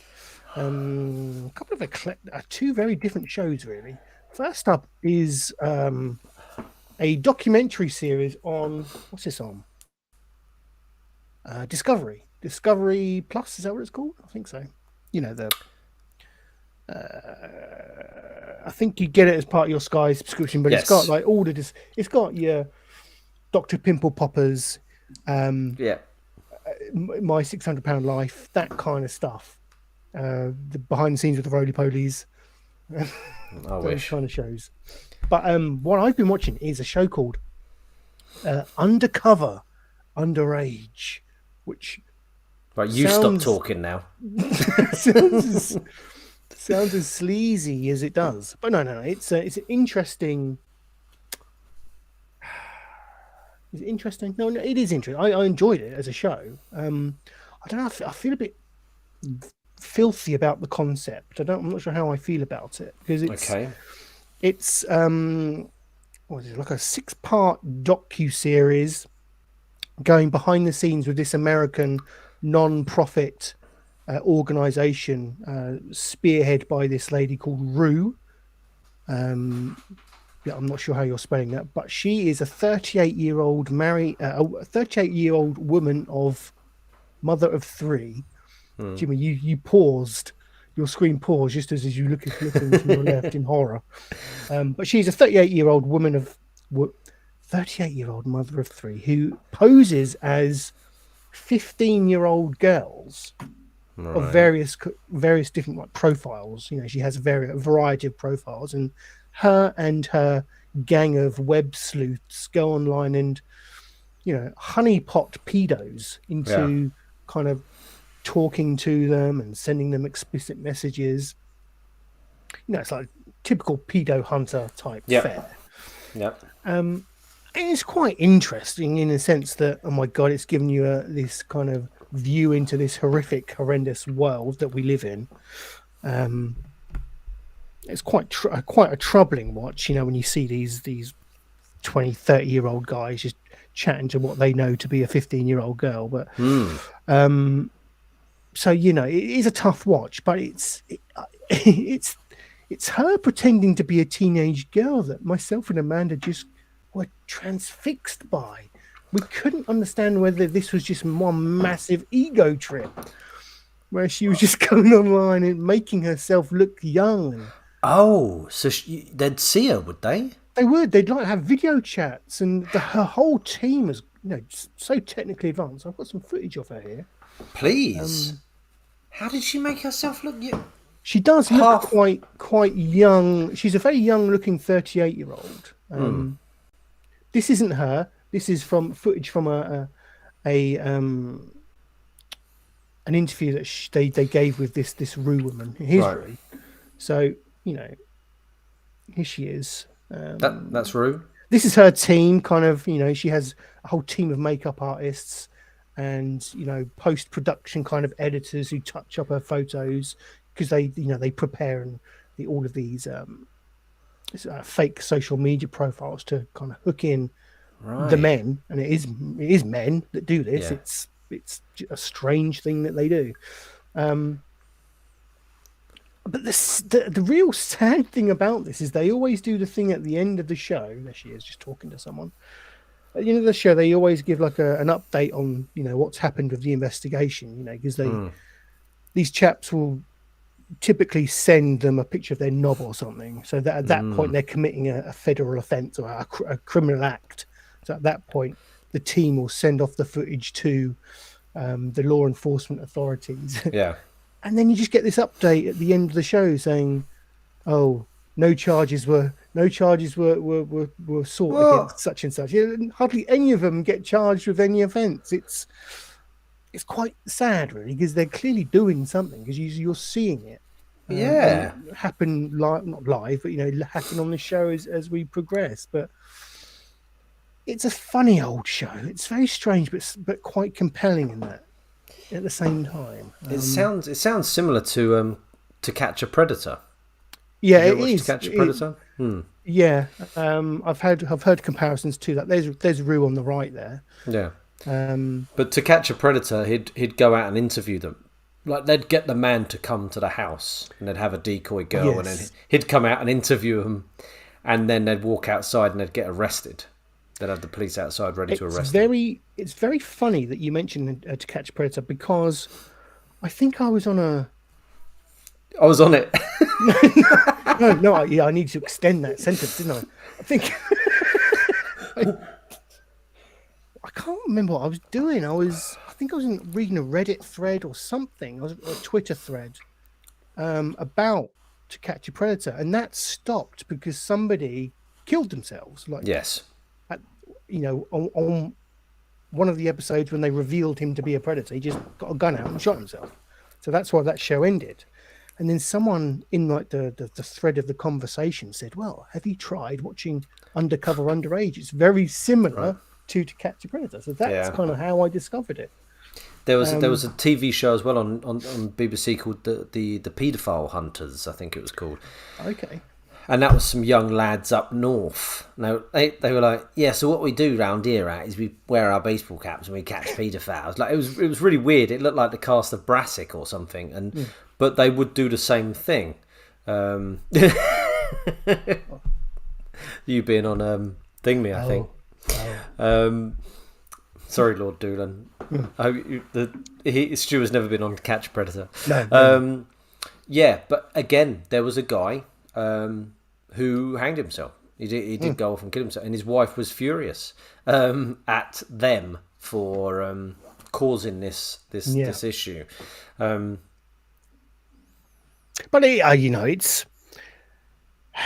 I have some difficulty in how these kind of hunter groups, if you want to call them that, go about their business, because I can understand what they're trying to do, but that's when they do what they do. That's when things like people killing themselves happens, and you may say, "Oh, it's good, serves them right," blah blah blah. That may be your opinion, but there's legal pathways and there's means and ways to how you should go about this kind of stuff. And I don't think vigilantism, if that is a word, is the way to go about it. And I certainly do have some issue with what Rue and her team are doing, but makes for great telly. So happy days.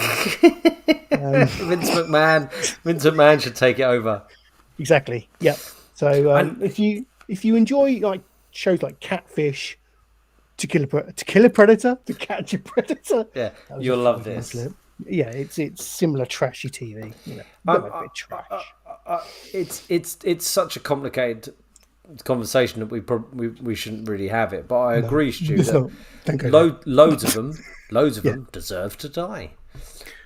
But you might get someone who has special needs, for example, and literally has the mind of a 10-year-old who thinks they're chatting and then gets invited round. Yeah. Usually though, they say darker things than they should, and you go, okay, but some people are. Yeah, no, that's a fair point. That really is a fair point, and it is a. And some people might not go unless they're really encouraged, because they obviously really encouraged them. But again, a lot of them do deserve to die. And makes great TV. Good TV.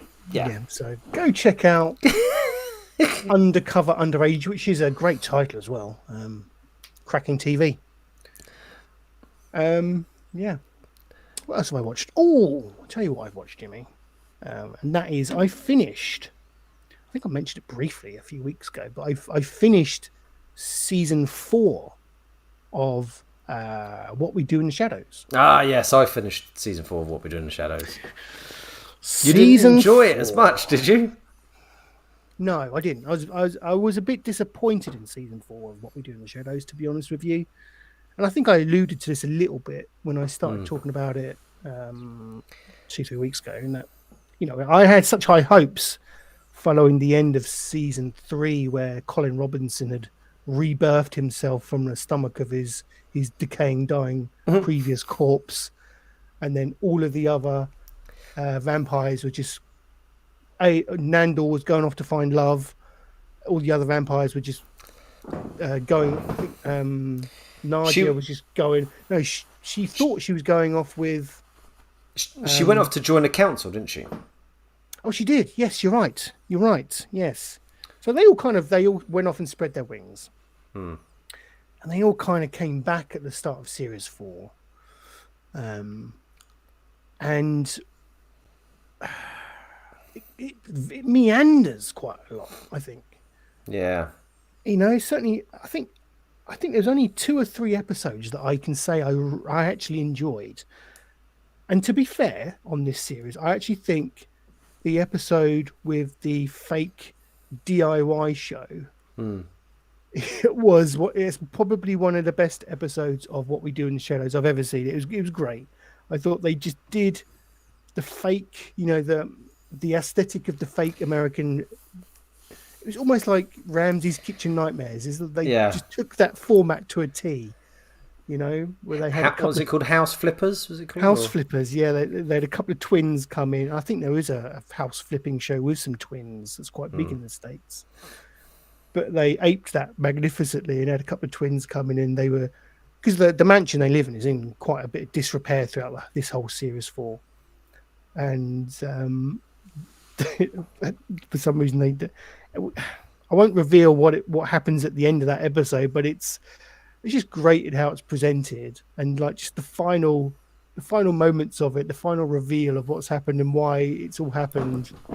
It's callbacks to like the first series and second series. It's great. It's really well done, and that was the best episode of the series for me. But the rest of it, very kind of plodding and nothing really happens. The stuff with the vampire club is all a bit dull. Colin Robinson just being this little child entertainer is all a bit dull. And then, without spoiling it, towards the end of the series, the stuff with Colin Robinson just kind of, we're back where we started. It's just, there was no rhyme or reason for it, really. I don't know. Yeah, very disappointing for me. Disappointing. I kind of agree, Stuart. I found it as a nice show to watch and enjoy the performances and quite enjoyed the stories, but in terms of laughs, it was not as much as previous seasons. Yeah, good shout. I think Matt Berry's character, maybe teaming him up with young Colin, didn't really offer him the funny lines that he had previously. He was a lot softer this season. Wasn't he? He was a lot of softer character. He almost looked bored at times. He felt like Matt Berry was phoning it in to some degree. Just kind of, Laszlo, just Laszlo here doing just Laszlo things and just, not doing anything. And one episode I did really like, without wanting to do spoilers, is when we meet Guillermo's boyfriend. Yes. And Nandor meets Guillermo's boyfriend. Yeah. That I thought was maybe the funniest episode for me. I think, speaking of Guillermo, he was kind of one of my favourite things from the whole series as well, like how he developed as a character, And was that the first time he came out formally as gay? I think so, yeah. I think they hinted at it. But yeah, there's some assumptions made by us, rightly or wrongly, throughout, the first 3 series, but I mean, I just feel like he needs to fall in love with Nandor, to be honest. Yeah, it seems like the obvious coupling, doesn't it? Yeah, it really does. That's what we all want. But it seemed like Nandor still has sex with Laszlo occasionally. They seem to allude to in this, don't they? Yeah. Don't come scratching at my door, he's saying. Don't come scratching. No rimming for you. Yeah. Yeah, so there were some highlights, but I think in previous series, it was almost, there's highlight in nearly every episode. There's a moment from every episode, but there was a lot of certainly a lot of the early episodes in season 4 for me where I got distracted by my phone, and that's a sure sign that I'm not particularly engaged with the show. I'm just kind of scrolling through. Yeah, it wasn't grabbing me. I didn't feel compelled to watch. But yeah. I think the lack of Laszlo the lack of a big Laszlo character that did make me laugh, actually. Nandor during that episode where they're trying to get their kid into school. Yeah. And what he does to his face. Yes, that was funny. Yeah, very subtly giving himself, because he gets a genie throughout the whole series, and he starts to make some ridiculous wishes, and he starts just making wishes about changing his face, and subtly kind of just it was great. It was like I say, there were some good moments in the series. And don't get me wrong, an average series of What We Do in the Shadows, I think, is still an excellent series of most other comedy shows. But if you're rating them, rating all four series, I think this has probably been the worst one for me. But never mind. And that's pretty much all I've been doing this week, mate. To be honest. Yep. As I say, I've been trying to chill really, and was doing a really good job until Dr. Islam called and indeed set me back a month. We've been. I'll be honest. Me and the wife have been going through Doctor Who again. Oh, yeah. What? Yeah. So, what do you consider the start of like Doctor Who? We watched the last Eccleston episode. Right. So we laughed off Eccleston. Yeah. And watched the last one, and we're still in Tennant at the moment. We're going through Tennant, and we'll go through the rest, and then we'll stop at Whittaker, and then we'll wait for David Tennant to come back. We're looking forward to that because we were big Doctor Who fans, and then my wife maybe watched one episode of Jodie or two, but they were really bad. So yeah, we're excited about the return of Tennant, and then the future with Chuti is his name. It does seem quite exciting, doesn't it? The future of Doctor Who with the Disney money. They've had to do something. Disney money. What's this, Stu? Well, like it's gonna. From what I understand, isn't it going to be almost co-produced by Disney now? Like, I remember you saying this a while back. It's very convoluted, but I believe they've bought the streaming rights for Doctor Who. Right. Everywhere else, but obviously here, because it'll just go on the iPlayer. But with that deal, I think comes with they're going to pump a lot more money into Doctor Who. So I think that that would be good. That could pay dividends. I think in just the spectacle of the show. Yeah, a few more extras would help. Yeah, there's certainly times when there's supposed to be a battle going on with like 5 people on each side, and the camera's just like really close to everyone. Yeah. It's really tight camera work. Yeah. So that could bring in a new audience. I think. Yeah, that's good. Well, that's probably another reason why they're bringing Tennant back. There's multiple reasons to bring him back, but getting a new audience, but getting the old audience back who left during Whittaker's the Whittaker years. The Whittaker years. I mean, it's not just her. It was the whole cast and the showrunner. But it's gonna go on Whittaker, isn't it? Because she's the head. Indeed. Yes, we're loving that. It's good fun. Oh, show. nice. It's overcomplicated. It's shit. Like there's points when they're typing on a keyboard, like this, and there's 3 of them doing it, and then they'll swap keyboards to make it look exciting because for no good reason. Right, you do this one now. Okay, keyboards. You're like, what are they doing? Don't even know what they're doing. These are just humans. This is a good shout from Metal Maniac. The Last of Us starts on Sky Atlantic this coming Monday. Last of Us adaptation of the video game, Jimmy. Pedro Pascal. Indeed. And the girl from a couple of Game of Thrones episodes and probably something else. As Ellie. Is it Ellie? I think it's Ellie. Is it Ellie? Yeah. Ellie? Ellie is Ellie, isn't it? The little girl. I've played the game and loved the game. Sky Atlantic. Yeah. And it's getting good reviews. So, I mean, I love The Last of Us as a video game. I think it's it is the best video game story I've played. So I'm really interested how it translates to the small screen. Sky Atlantic usually put good money into stuff as well. Yeah, don't they? I think it's an HBO. I think it's an HBO production. I could be wrong. A good few things on Sky Atlantic at HBO, aren't they? Yeah, I think that's where they tended to throw them, isn't it? If it's the HBO stuff. But yeah, Last of Us starts on Monday. So that'll be good. Yeah, I think that's all we've got for the Week in Geek. So there we go, Jimmy. We're gonna start to wrap the show up and kind of get towards the end. But I've got some. We need to do a hot take. We need to react. Yes. We need to react. I feel like I need to react to something. Yes, I forgot about this. Poised. I switched around the running order a bit. So this week we're going to react to the Ant-Man and the Wasp Quantumania trailer in a segment we like to call Hot Takes.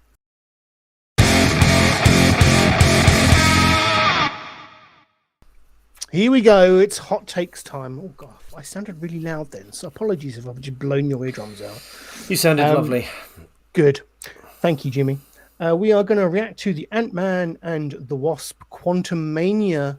I think this must be the second trailer. Yes. I think it's the second trailer. So we already reacted to one of these. But we're going to do it again for this latest one. Whilst I key this up, I'm so looking forward to this film, Jimmy.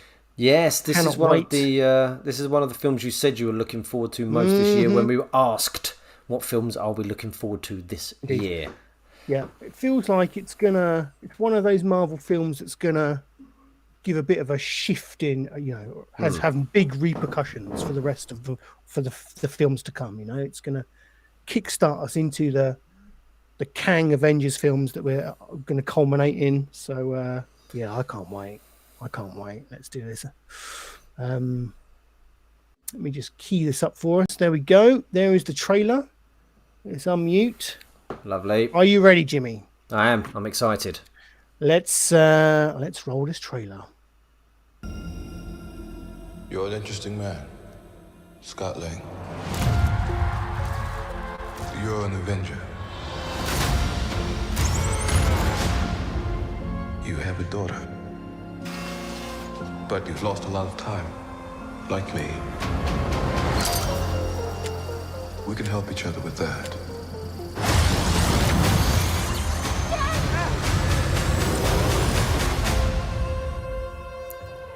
Who are you? I'm the man who can give you the one thing you want. What's that? Time. He looks so good. Great actor as well. He can rewrite existence and shatter timelines. You cannot trust him. I don't care who this guy is. I just lost so much. He can give us a second chance.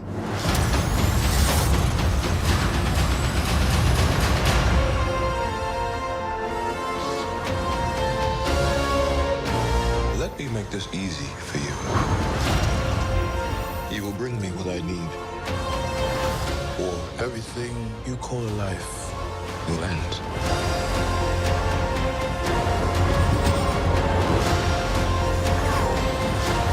This is all my fault.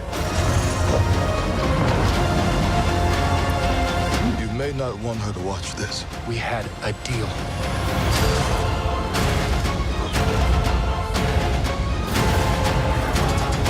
Hold on.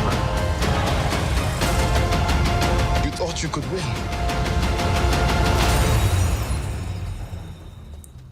I don't have to win. We both just have to lose. I'm sorry, Cassie.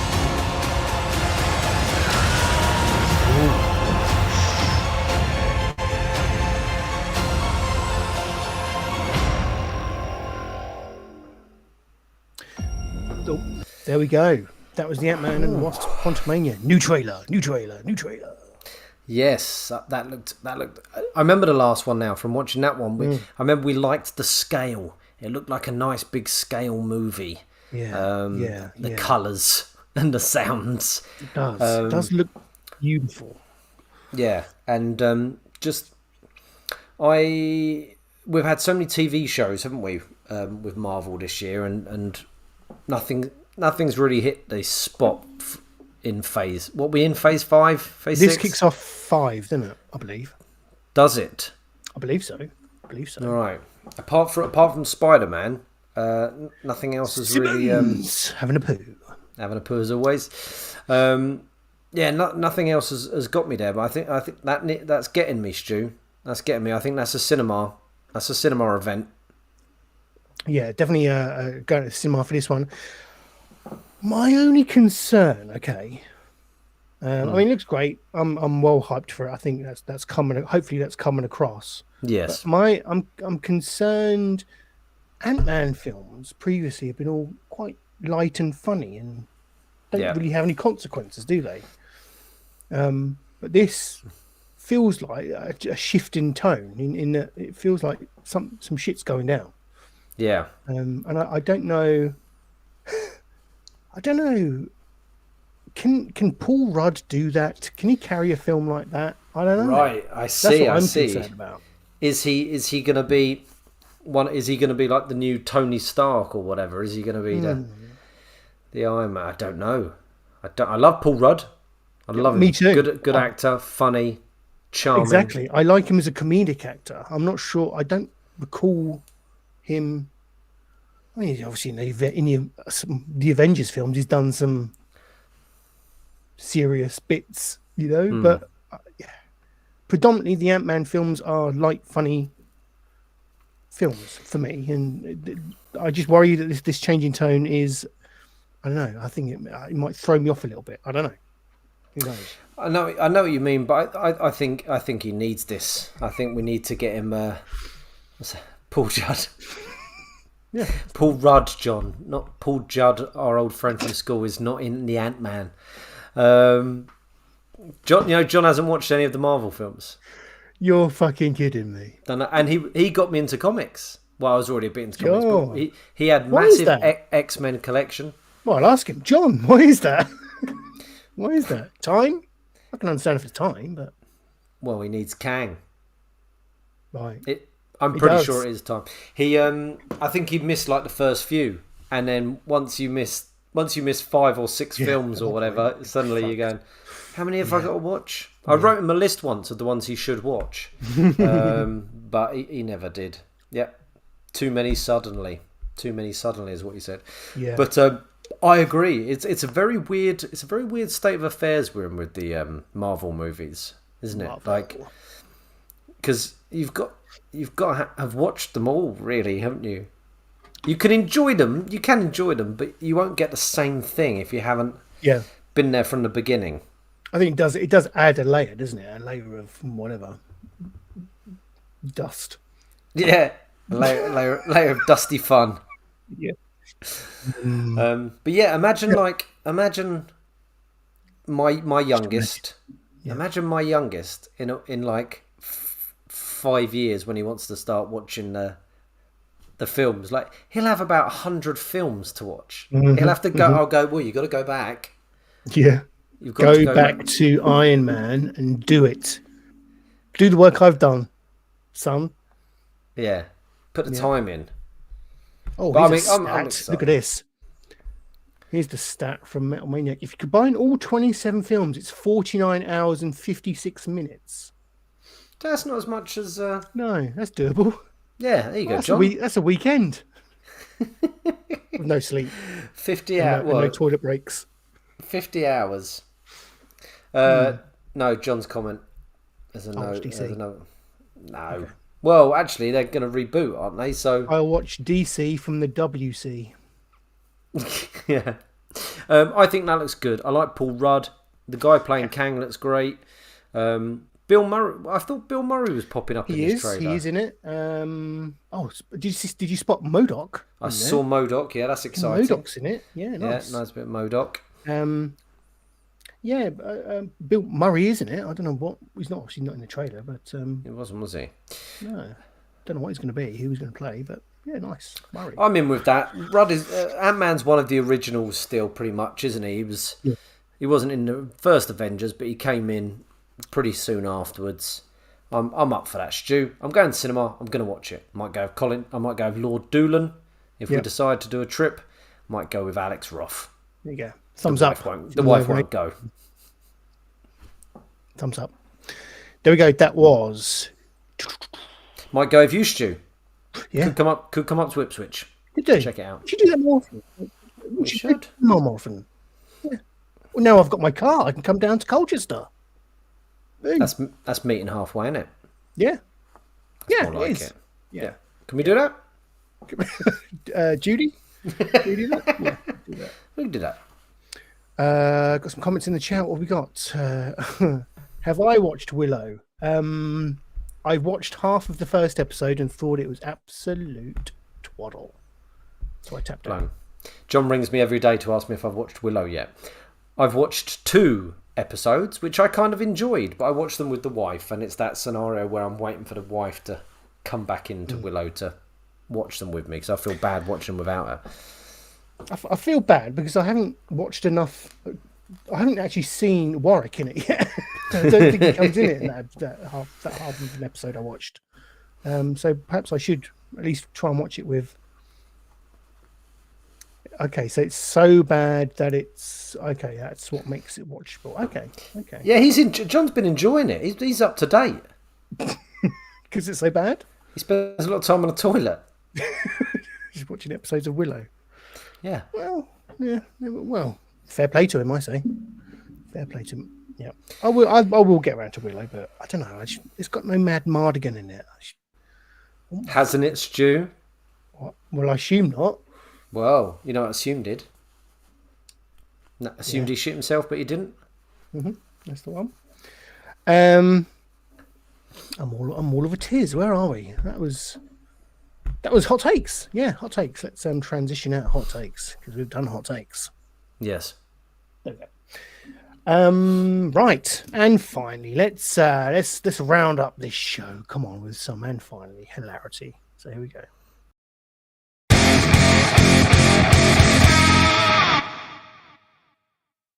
I realised last week that I didn't do half the stings, annoyingly. So when I was putting the bookmarks or the chapter marks on the video, whenever the segment started, there was no stinger, which was annoying. But that's another thing. I've been putting bookmarks onto the videos, so hopefully that helps people out. Just guide their way through the show to the segments they want to watch or skip over. I can't imagine there's anything they'd want to skip. Personally. Stu, I'm going to need another 1 minute. I'm afraid. I'm That's sorry, fine. you're going to have to fill. Keep talking about Willow. Okay, Willow. Loved the original film. Loved the arcade game that they had in Mersey Island Chip Shop for a good period. That was great. Put my 50p's in there. But I also remember when I'm pretty sure you could get a portion of chips for 50p in the chip shop at one point. I dread to think how much it costs now to get a portion of chips in the West Mersey chip shop. So if anyone can let me know how much a portion of chips is, I'll be greatly appreciated. Next time I'm down, I'll get a portion of chips. Ah, did he? That's interesting, John. That's good going. Yeah, I also remember the Moonwalker arcade game that was in there. What else did they have? Yeah, that was good. Great times. Jimmy, you've missed us reminiscing about the arcade games in the Mersey Chippy. Street Fighter 2. Did they have Street Fighter 2? Oh, they No, did. They had The first one, yeah. They had the one with the boxing guy and stuff. M. Bison. Yep. Well, I was just saying that they used to have a Willow arcade game. Did they? Yeah, and apparently John's brother completed it, mate. On Right. 150p, I think. Yep, Colin Doolin, 50p chips. Yep. Wow. Logic Cod and chips, £1.40. Those were the days, weren't they, eh? Yeah, I missed them. I missed the old days. Yeah. Budget cod and chips, Willow in the arcade machine, and the roly polies on TV. It was a simpler time, a better time, wasn't it, eh? Yeah. And finally, right, I've got a couple of and finally stories for you, and I don't remember what these are. I'm going to go with Before Kids in Prison. Yep. What? Oh no, I'm reading a comment. Before Kids in Prison. Oh, I wasn't just saying that. Before Kids in Prison. Yeah. What? Anyway, right. First story is. Let's copy this link. Let's get this in there. Right. I've labelled this Kebabathon. I don't know what that means. Just before you carry on, Stu, there is a nice comment from Metal Maniac. Metal Maniac says, I completed Time Crisis 2 in an arcade in Spain as a kid. Wow, that's exotic. I think he's dreamt that. Talking of dreams, I dreamt I met Eddie Izzard last night. It was very short. That is amazing. That does amaze me when anyone completes an arcade game. Yeah.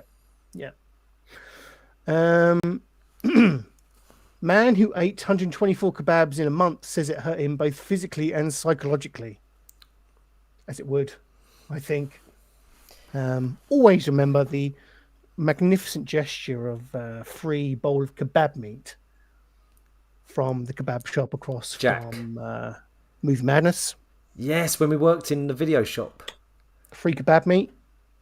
Must have seen me and thought, he needs more kebab meat. I love kebab meat. I don't know what he was after for this bowl of kebab meat, but I didn't turn it down. Sat in that video shop on that manky chair. The lazy boy. Fistfuls of kebab meat. When people pass you their membership card, did you take it in your greasy kebab hand? Yeah. Finger it and go, okay, there you go. Bit of kebab meat hanging down like a dog's tongue. I love kebab meat stew. I've said this before on the show. One of my favourite meals in the world is doner meat and chips with chili sauce and garlic mayo. I bloody love it. I've never done doner meat and chips. It does appeal to me. Actually. What have you had it with? Just in a pitta? Yeah, as a kebab, as it should be eaten. Stu, I'd say that's a pitta. That's a pitta because you do your parents still live in the same place? They do, mate. Yeah, they still in Churchville. Yeah, sorry, I shouldn't say where they live. Yeah. They're still living in the church. Yeah. You've got Unique Kebab Shop. I'll give them a shout out. Unique Kebab Shop on Mersey Island near the church. Yeah, that's the only place they go. They don't go to Chippy anymore. They go to Unique. Well, the problem is the chip shop chips. That at the Chippy, they're not chip shop chips. What? Yeah, they're not chip shop chips. They're like fries. No, they're chips, but they're not. I don't even know how you describe them. Chips from a chip shop chips. Yeah, but they're not chip shop chips. Oh no, I get you.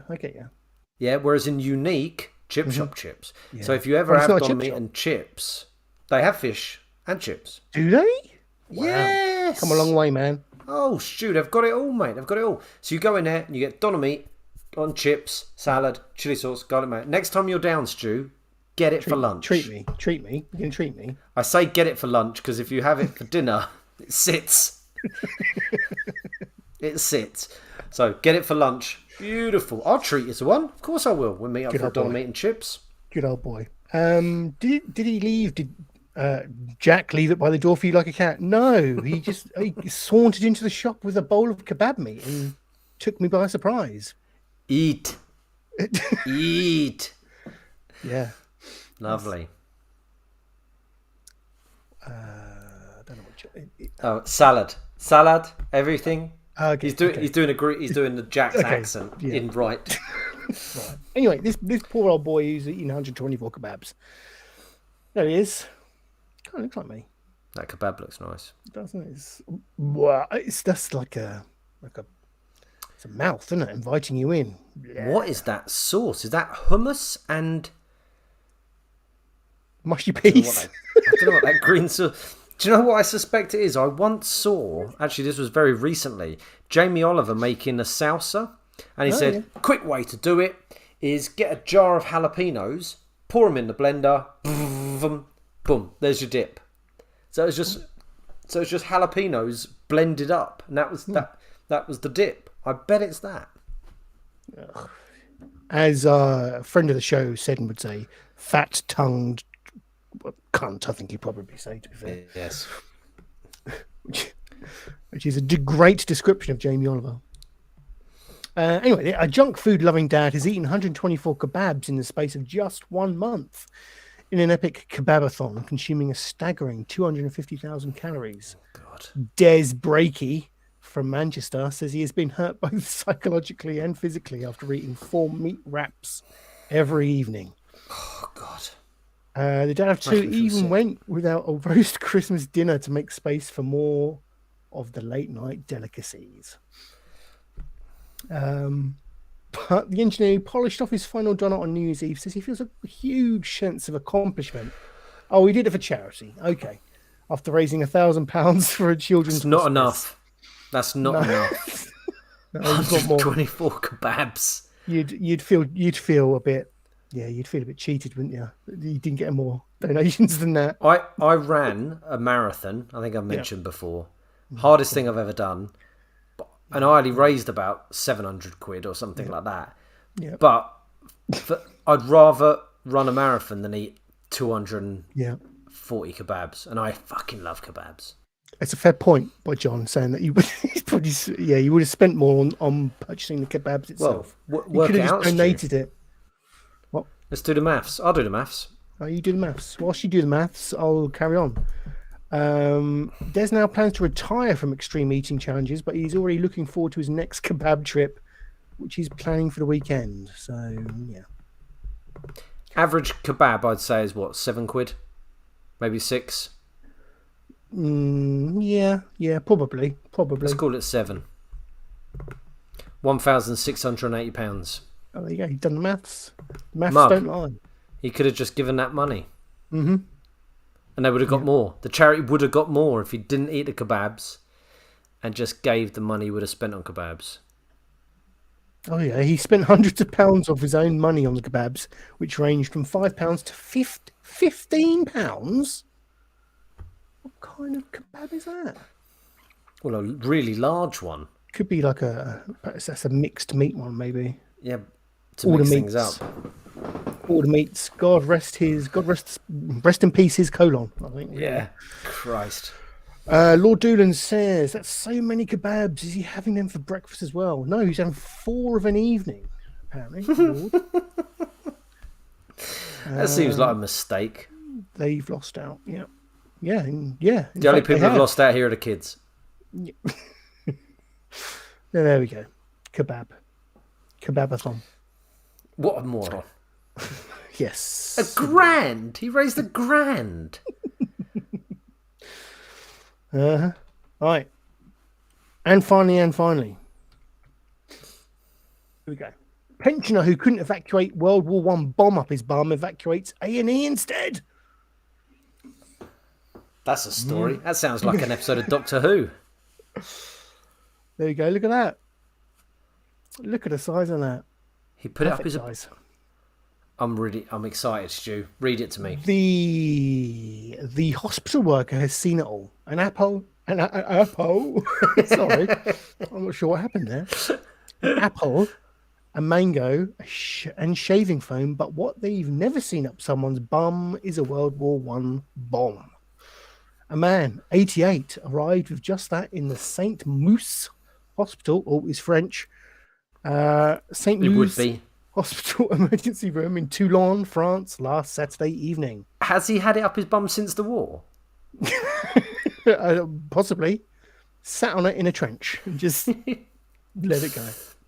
That's World War I as well. Yeah. The hospital had to be evacuated after doctors found the shell measuring 18 centimetres high and 9 centimetres long lodged up the man's rectum. Police source told the Southeastern Regional newspaper that the man found the collectible coincidentally with a flared base at his brother's house. He tried to assure the doctors that the grenade was a dud, but hotel management called for a partial evacuation with workers and patients led to the main hall. Don't worry, it's a dud. That's not the first thing you try and explain, is it? Don't worry, it's not loaded.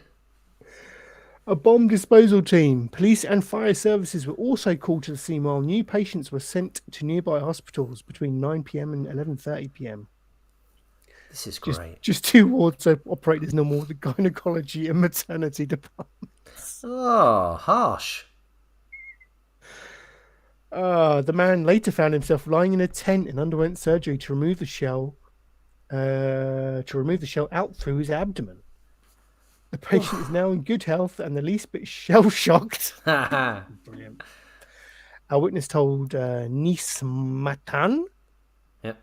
And hospital management thanked staff on Monday. One hospital staffer said an apple, a mango, and even a can of shaving foam We're used to finding unusual objects inserted where they shouldn't be, but a shell, never. Never. Nice. I want to know.